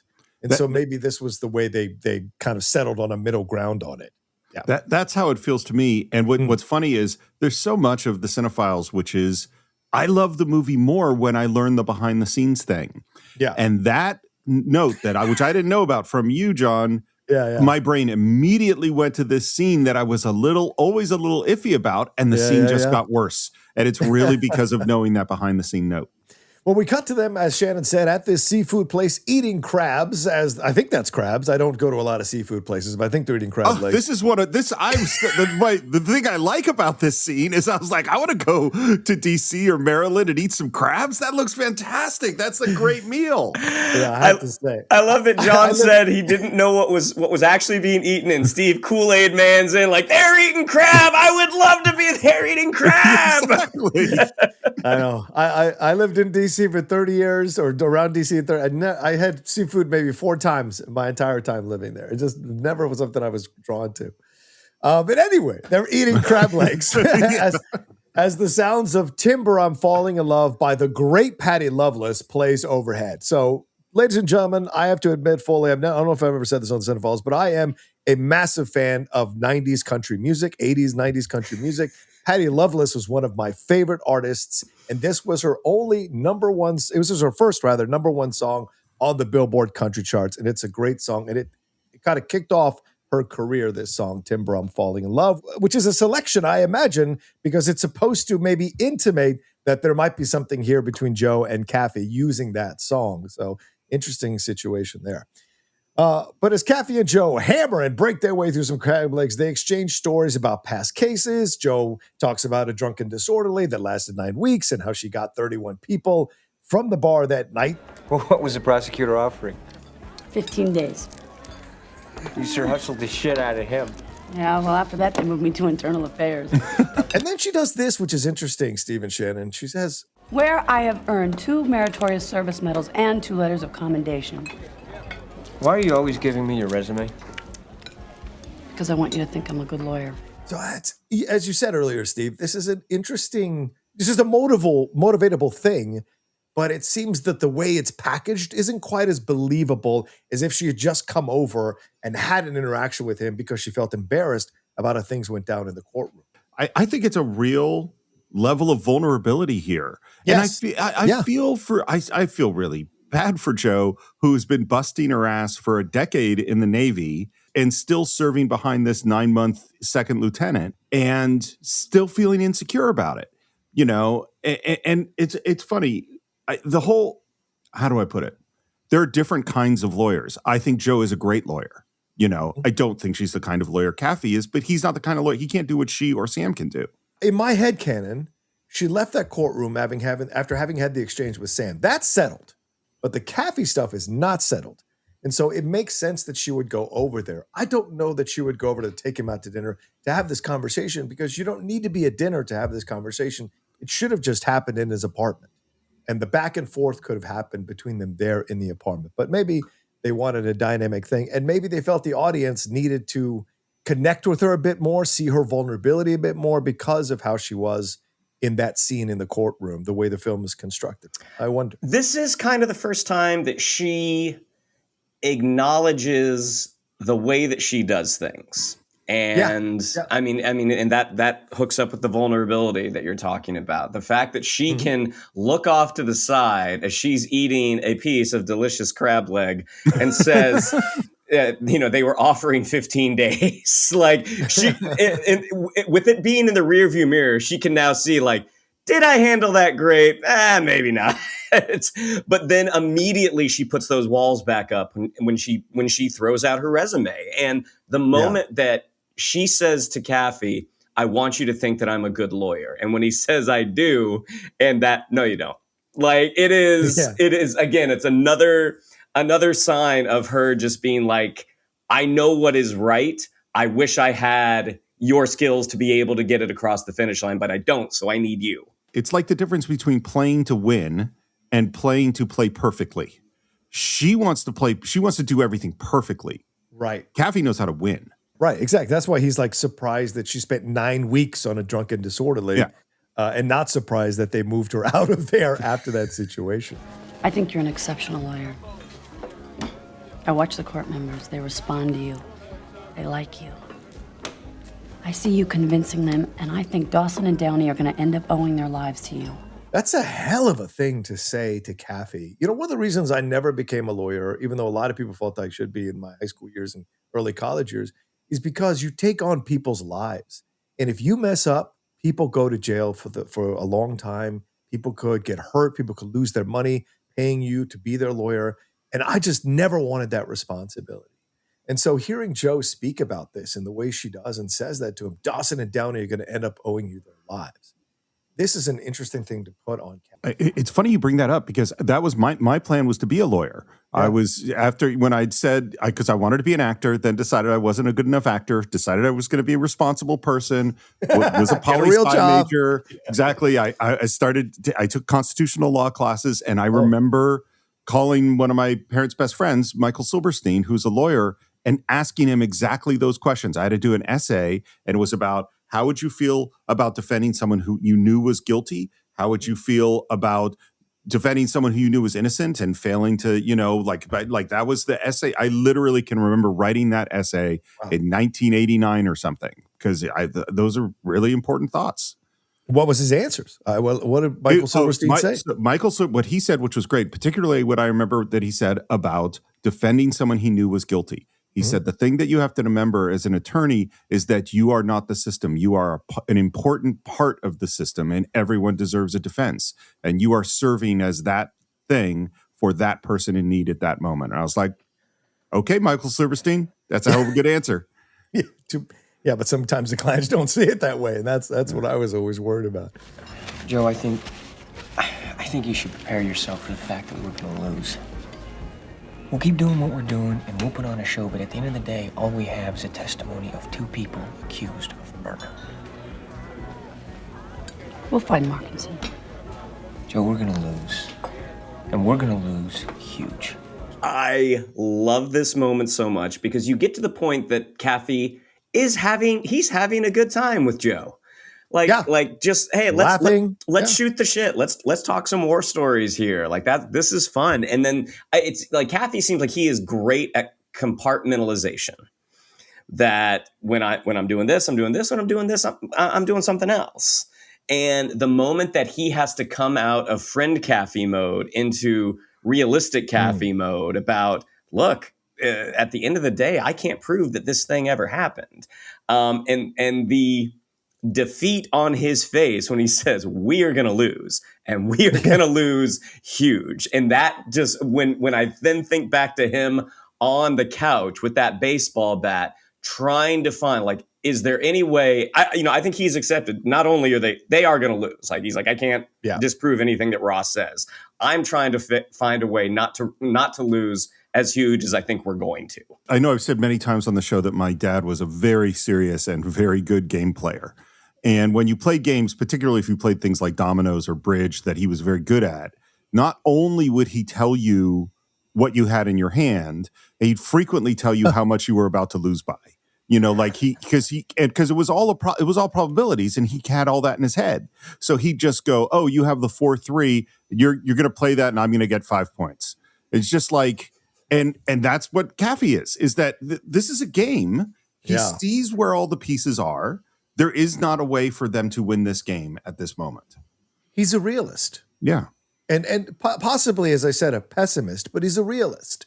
And he doesn't like to set himself up to believe something that isn't going to happen. He's going to fight his best, and he believes in the cause. But he's trying to prepare Joe because he sees Joe as this kind of, I think he sees shades of his father in Joe.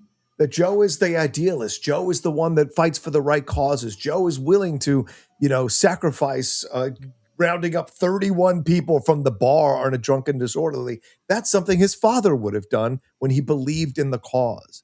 And so I think he's just in a way addressing that with Joe, like trying to tamp down her expectations. He probably even had this conversation with his dad. Look, I'm not going to be this great lawyer. You are. I'm just going to be a good lawyer. I'm going to do what I can. And I'm going to, be successful at what I'm doing, but I'm not going to be you. So I just kind of feel that energy when they're having this exchange. And I love that the movie brings Joe to these moments where she starts to like Kaffee more, believe in Kaffee more, and then Kaffee does something to push her back from it so that she has to ramp back up again. It's an interesting back and forth in this relationship, but between the both of them. All right, so now we cut back to the courtroom as Noah Wiley's Corporal Jeffrey Owen Barnes takes the stand. Have you ever received a code red? Yes, sir. We were doing 7-man assault drills, and my weapon slipped.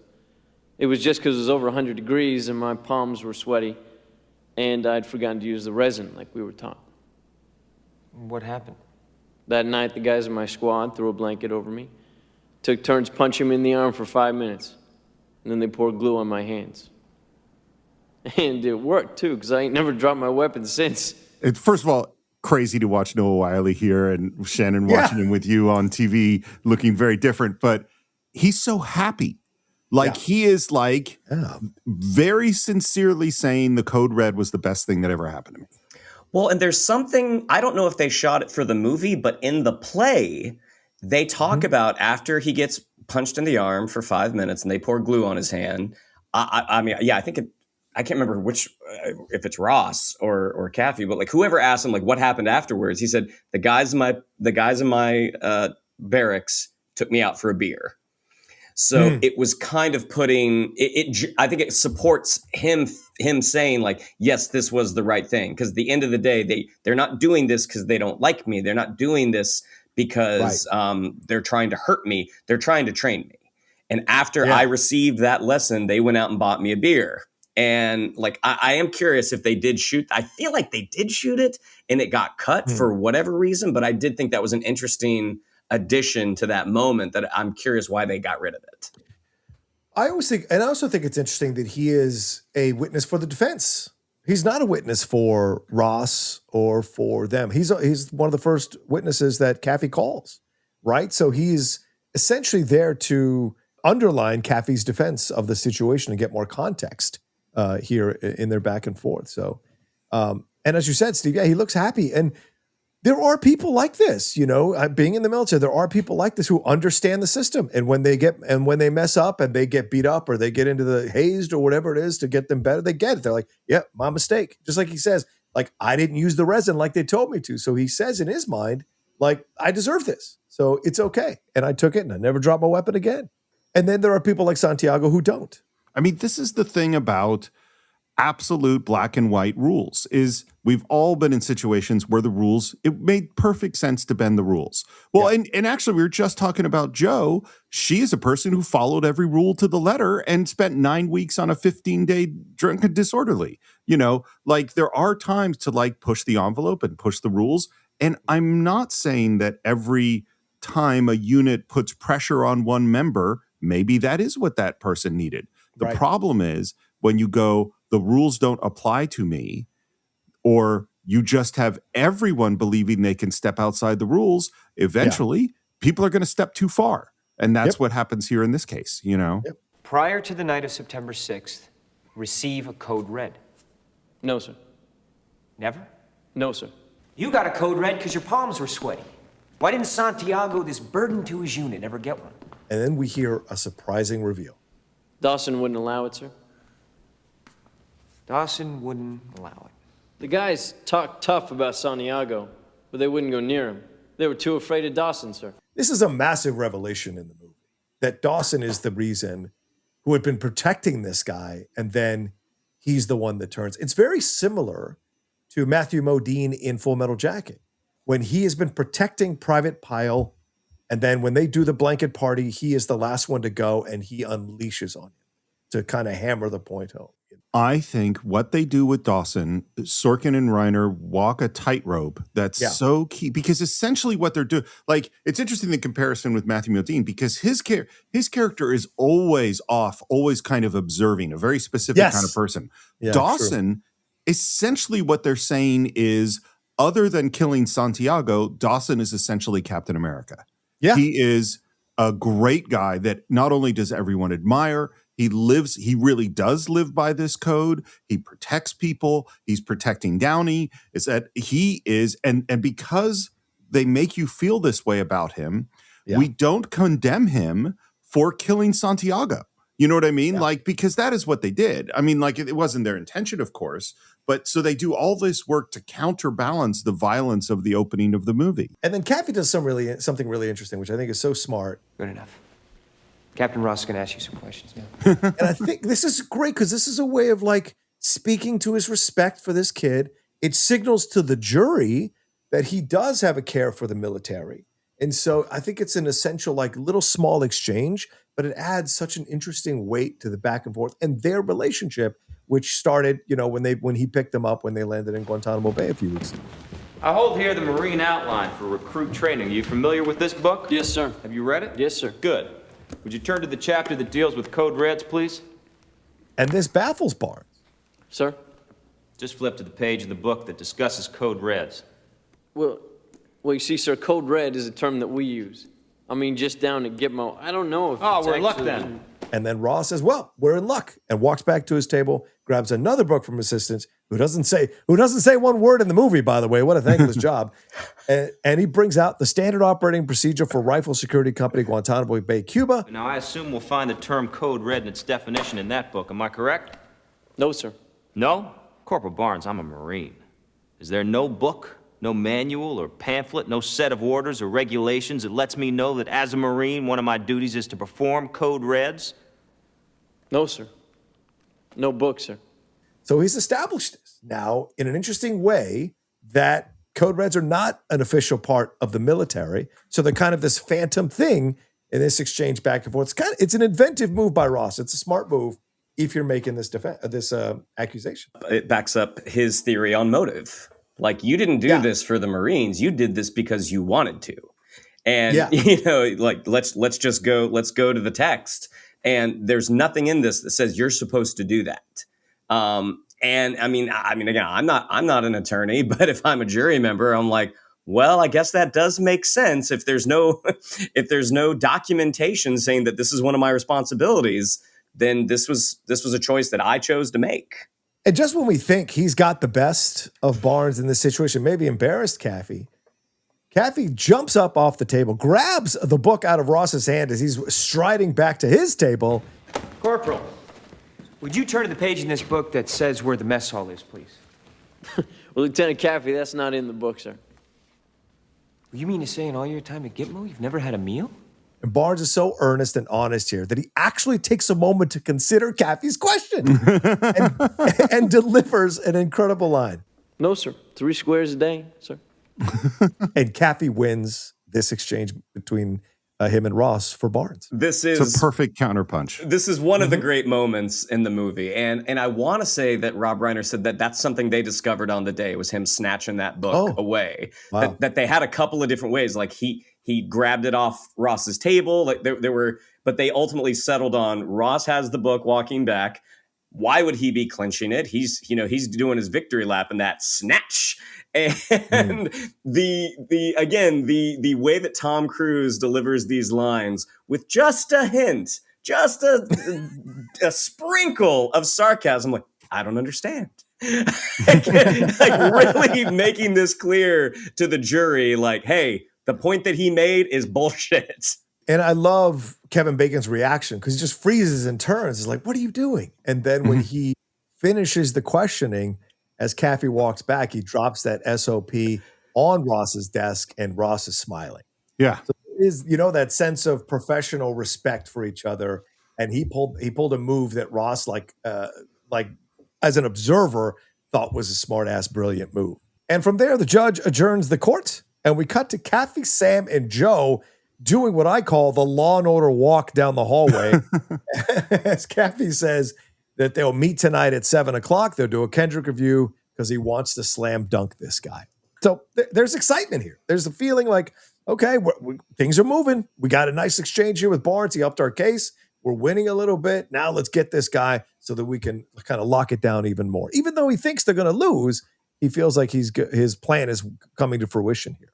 Well, Kendrick is going to be on his turf. He was on Kendrick's turf before, and Kendrick kind of pushed him around a little bit and made him feel a little less than. It's kind of like, okay, now we're playing my game, and ultimately we might not win, but I'm going to score some points on you right now, and I'm going to do it in front of people. Yes, my dad said that for years. The best way to let air out of a hot bag is in front of everybody. So. I don't think I've ever heard you say that expression. It's true. It's a life mantra. Now we cut to Kaffee driving back to Luther's newsstand. He greets Luther. He asks him how the case is going. I love that he calls him Admiral. That's such a term of affection for him, And as Kaffee gets in his car, we see a shadowy figure in the back seat, complete with an ominous sound cue, as if we could miss it. And as Kaffee drives off, the light shines on the figure, and it's Markinson. And when Kaffee sees him, he almost has a heart attack driving the car. Oh, Jesus Christ!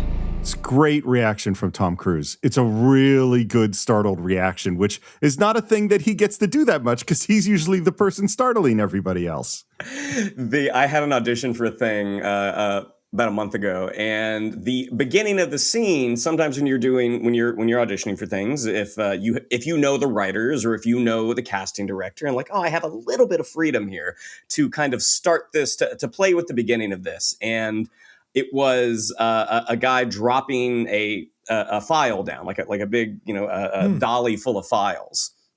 And it didn't say in the script that it should scare me. It just said, like, he looks up and sees this enormous stack of files, like, is that it? Kind of sarcastically. And so when I was thinking of A Few Good Men, and I was like, you know what? Because it was a self-tape, I'm like, I'm going to put in a sound effect and I'm gonna get scared. So like literally like this boom comes out over my sound bar from where the reader's lines are broadcast. This boom, and I just Jesus. And I did not get this part, but that casting director reached out to my rep and they're like, hey, we just wanted your client to know that this was one of our favorite auditions. Like he didn't get the role, but we really liked this. And I am going to 100% say it's because of that smash and the. That's awesome. Are you aware you're under subpoena? Yes. I'm also aware that the lives of 2 Marines are in your hands. If there was something I could do about that, I would. But since I can't, all I can do is help you, Lieutenant. Well, them setting up Markinson as this, super spy, it everything supports what we're seeing. Now, for an audience, something isn't an issue unless it's an issue for you. Like, and I think upon closer examination, the whole Markinson side of the story is kind of like, wait, why did he do this? Yeah. I mean, and when we eventually get to what happens to Markinson, like I love the moment. Like it's great filmmaking. JT Walsh is amazing. Like he's great at playing that super cold, super disconnected, like this ominous, this threat that's out there. The stillness that he has in his body. Like it's a brilliant scene. It's brilliant filmmaking. But then when you look at what it actually does for the story, it's like, I don't know if that quite lines up, but I'm really enjoying this. So I'm just going to keep going. I totally agree. I think filmically, basically all of this works.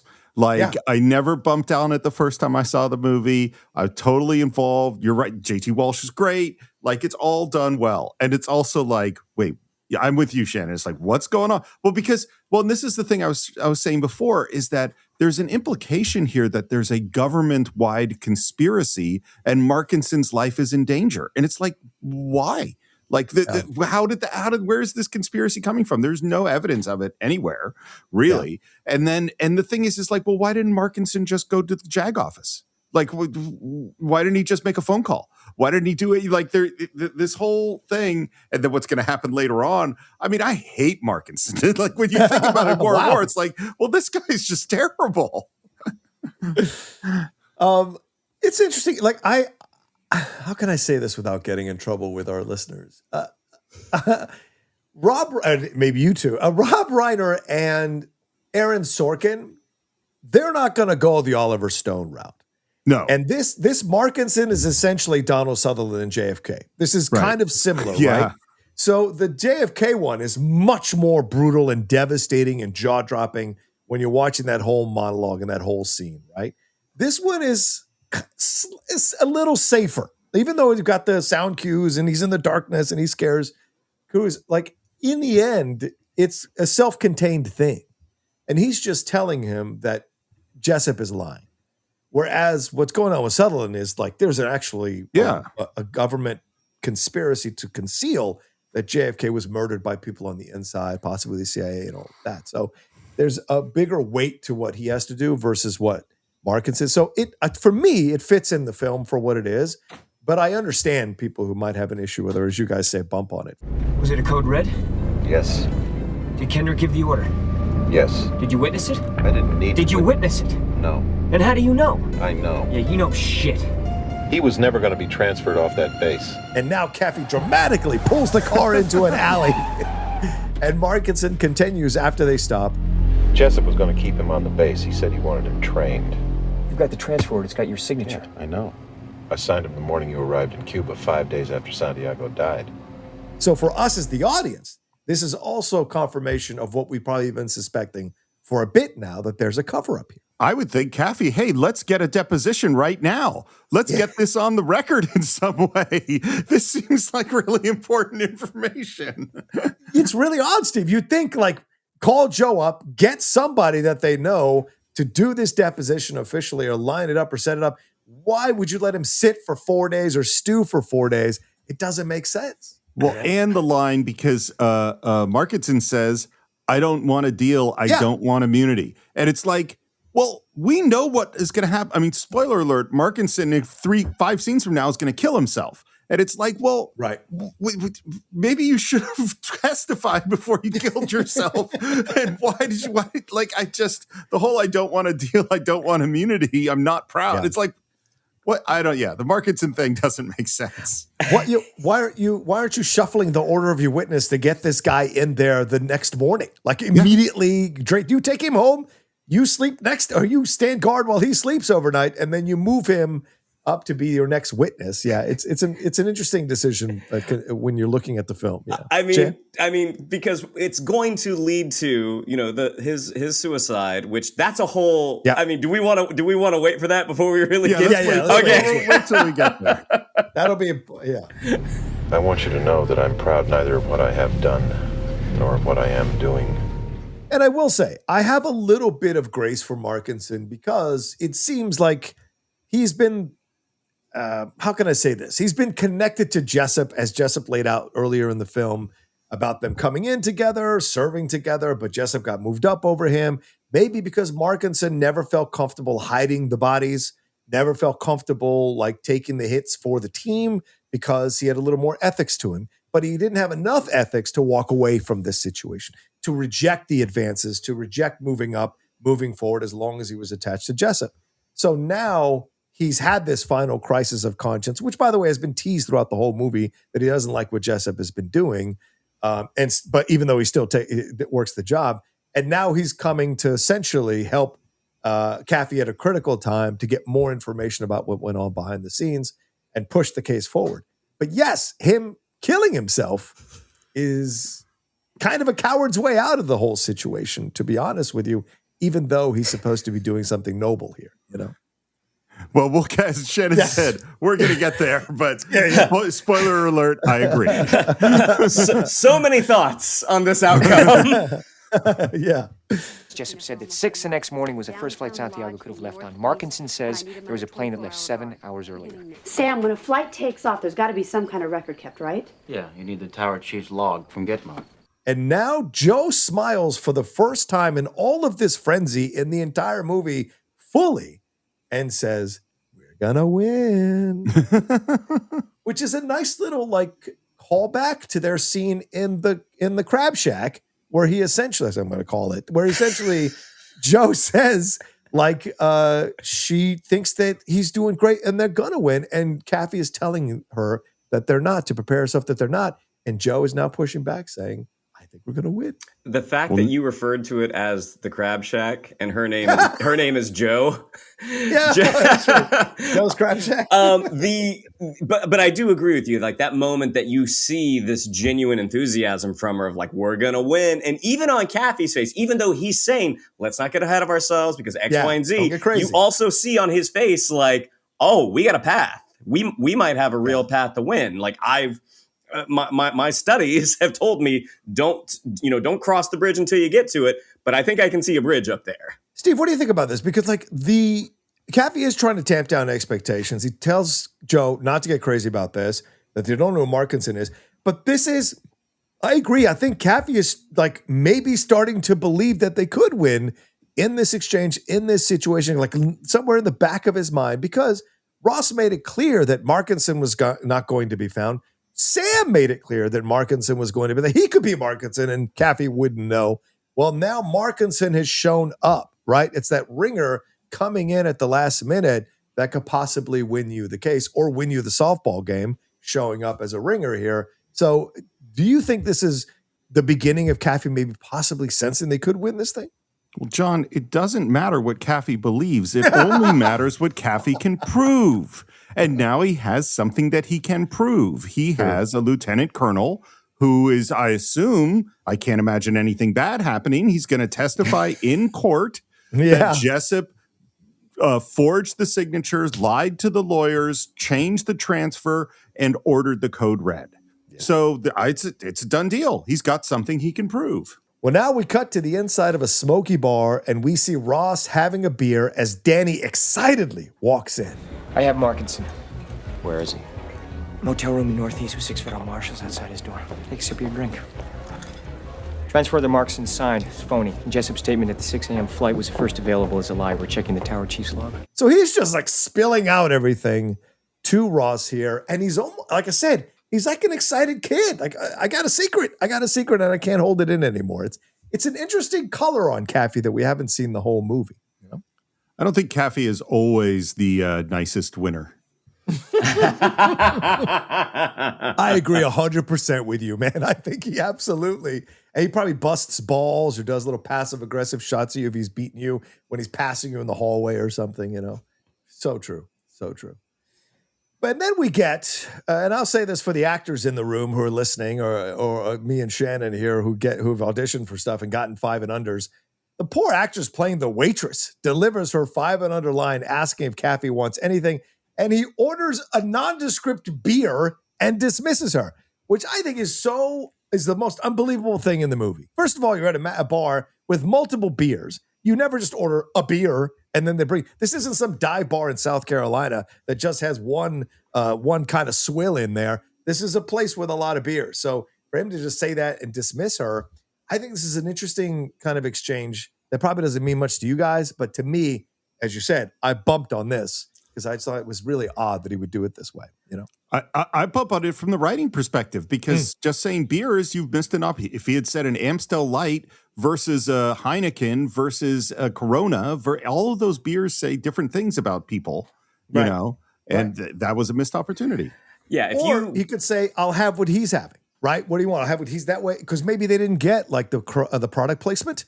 Maybe he could have just said, it only works if they bring him a pastrami sandwich after he says, I'll have what he's having. I mean, I do think there was a brilliant callback that Reiner could have done to his own movie. I'll have what he's having. But also, I mean, just from a realistic standpoint, if you go to a bar and the bartender or the server says, "What would you like?" "I'll have a beer." They don't just walk away. It's like, what kind? Yeah, exactly. And this is why you're listening to the Cine-Files, because no other podcast would have taken this much time for this moment. And if you happen to be listening, actress, we feel you. You should have gotten more attention. Oh my gosh, the amount of one-line roles that are in this movie, that are in any movie, that I'm kind of like, oh man, that person was one of 2,000 performers that were submitted for the role. 50 that read for the role, and 5 to 10 that were then sent to the producers and the director who they decided to get the role.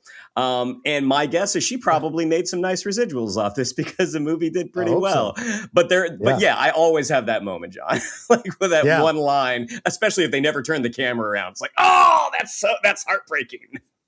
Yeah, and I also think this shows a little bit of Kaffee's arrogance. Like, he doesn't look at her at all. Like, he just goes, yeah, beer, whatever. And then when she brings it, which she'll do in a couple of beats, he doesn't even look at her again. He just grabs the beer and keeps talking to Jack. So to me, shows a little bit of like, Kaffee might be one of those guys who's like an asshole to waitresses, which I always hate. You remember a few minutes ago when I made a joke about how long we had spent on that moment? We just spent twice as much.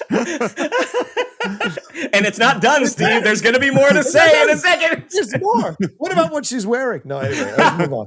In the meantime, I'm going to put the Apostle John Kendrick on the stand, see if we can't have a little fun. I love that he calls him the Apostle. As you said just earlier, Steve, he wants Kendrick on his turf. I think, Shannon, you said that as well. He wants Kendrick on his turf. And now calling him the Apostle, I think, is an awesome usage of that word. And now Ross, like, takes the temperature down and brings him into serious town. All right. I have an obligation to tell you. If you accuse Kendrick or Jessup of any crime without proper evidence, you're going to be subject to a court-martial for professional misconduct, and that's something that's going to be stapled to every job application you ever fill out. The big thing here, and I think this is really successful, is they've raised the stakes.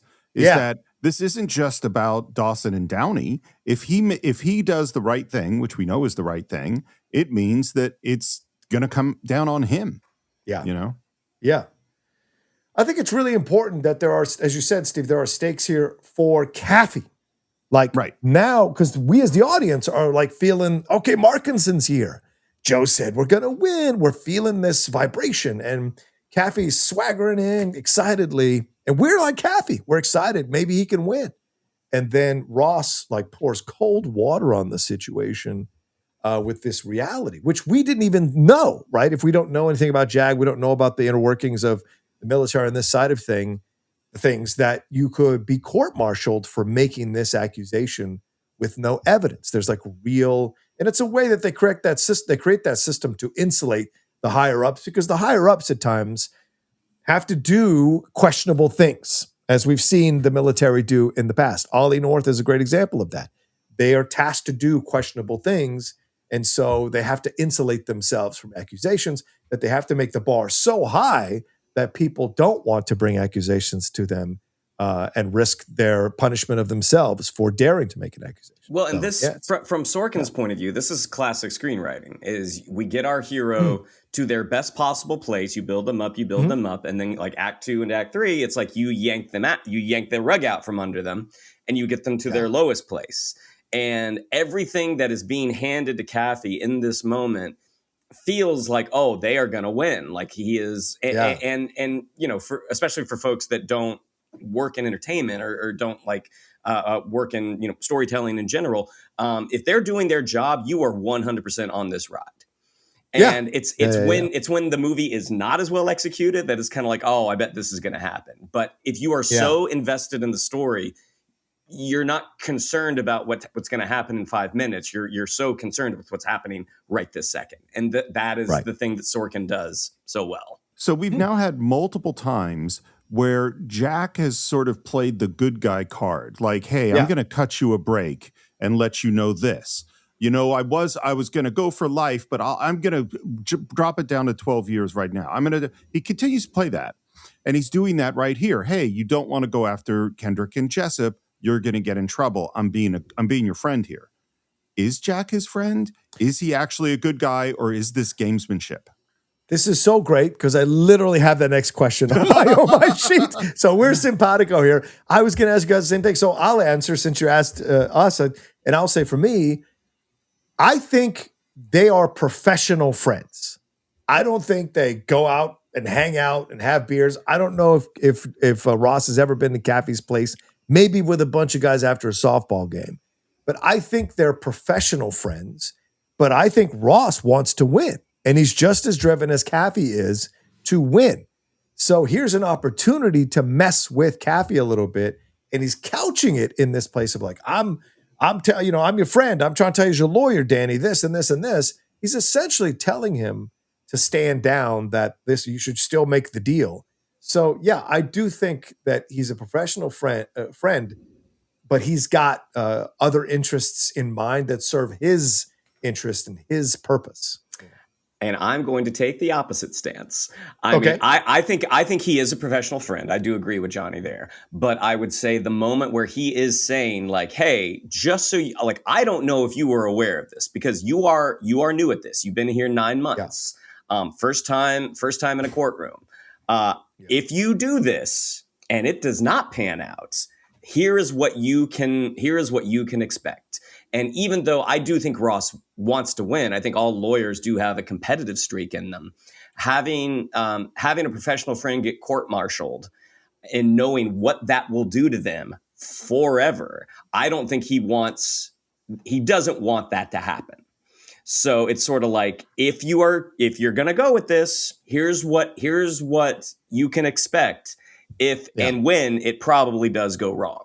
Believe it or not, I'm going to kind of split the difference between the two of you. I agree, of course, that this is a professional friend. And here's kind of how I would put it, is that he's a good enough friend to Kaffee that he would never just intentionally screw him over out of spite. Mm-hmm. And he's a good enough lawyer that he would never do something nice to Kaffee that hurt his case. Yes, but right. If he can warn Kaffee off, and that's good for his case by getting him to not bring Kendrick to the stand, he will absolutely do that. Yeah, and maybe a little personal side too is like it's more of a headache. Yeah. For him in the case, with all of this stuff with Markinson as well. But I want to go back to these 2 points in this exchange here to get you guys' thoughts on this too. Kaffee losing it. Oh, thanks, Jack. And I want to tell you that I think the whole fucking bunch of you are certifiably insane. This code of honor of yours makes me want to beat the shit out of something. Don't you dare lump me in with Jessup and Kendrick just because we wear the same uniform. I'm your friend, and I'm telling you, I don't think your clients belong in jail, but I don't get to make that decision. I represent the government of the United States without passion or prejudice. And my client has a case. So the Kaffee that we saw, who was staring at the Arlington Memorial Bridge, who had the 2 statues behind him and decided to take the case, he still has not come to terms with this code thing that Dawson and Downey believe in. And he takes this moment to kind of let it out. And maybe he's been sitting on it, throughout this, since the exchange, since the case, the frustration he feels about the fact of this code stuff, it seems very deep-seated, this code thing that bothers him. And so it's an interesting exchange for him to like kind of unleash on Ross rather. And Jack. And Ross responds saying, don't put me in with Jessup Kendrick just because we wear the same uniform. For me as a military man, I think that's important because I think too many people categorize military people as the worst of the military. Like, you're all like this. You've all done this. And I think it's important that Jack as the character is saying that I am not like Jessup and Kendrick. I have a job to do to defend them because as a lawyer, that's my job. But I respect the military. I respect my service. I honor my service. And there are great people in the military. And I think too many people get caught up with seeing the worser parts of the military as representative of all the parts of the military. So I think this, again, as you said, Steve, earlier, I think in part 1, Sorkin does a really good job of calling out the negativity that's happening here, but also respecting the soldiers and their service. And I think Ross taking a stand here with Kaffee, as Kaffee is losing it on him, trying to lump him in with Jessup and Kendrick is important. Well, that's why it's so important that they elevate Dawson. Because they make Dawson such an admirable person. If he wasn't admirable, then we would be much further on Kaffee's this code is bullshit thing because the only other person we're hearing is Jessup. And so what I think is so important, and this is, how I feel, is like, I believe you should have a code. Like, I have a code. I believe when codes become too rigid, they become dangerous. But I do believe if nowhere in your brain are you ever thinking, is this the right thing to do? Yeah. Well, you're going to do some bad shit. I think about, is this, obviously anyone who's listening to this podcast knows that I'm wrestling with ideas of what's right and wrong all the time. And so the big thing that makes me wonder about Kaffee is, man, his dad is a real mystery. Like that is in a lot of ways, it's just hit a lot of times and it's about to get hit again. That's the question of the movie in a way. Yeah. And part of me wonders if his father was destroyed by his code. He was a civil rights attorney. He did important things. And maybe his life didn't end up so great, So maybe Kaffee went, okay, I'm going to be a lawyer, but I'm not going to have any of this code, like this stuff. I'm not going to be tilting after windmills. I'm going to actually just try to win cases. Did the code take his father away from the house? Did the code... Or take his life? Or take his life. Exactly right. That way, or ruin his marriage. So mess up the family unit, this kind of thing. His code, right? That's a great point. And maybe Kaffee joining the military, when you have a liberal idealist lawyer who's fighting for black people in the South and their civil rights, having a son who becomes a lawyer but joins the military, is this an act of defiance by him? So it's interesting to unpack all this stuff that we only get hints at throughout the movie between Kaffee and his dad, that relationship between Kaffee and his dad, for sure. Well, in the unit core God country, if you are stationed in a place like Guantanamo, that code is probably very important to your survival because you are surrounded by your unit. And those are the guys that are going to keep you alive, any sort of combat situation.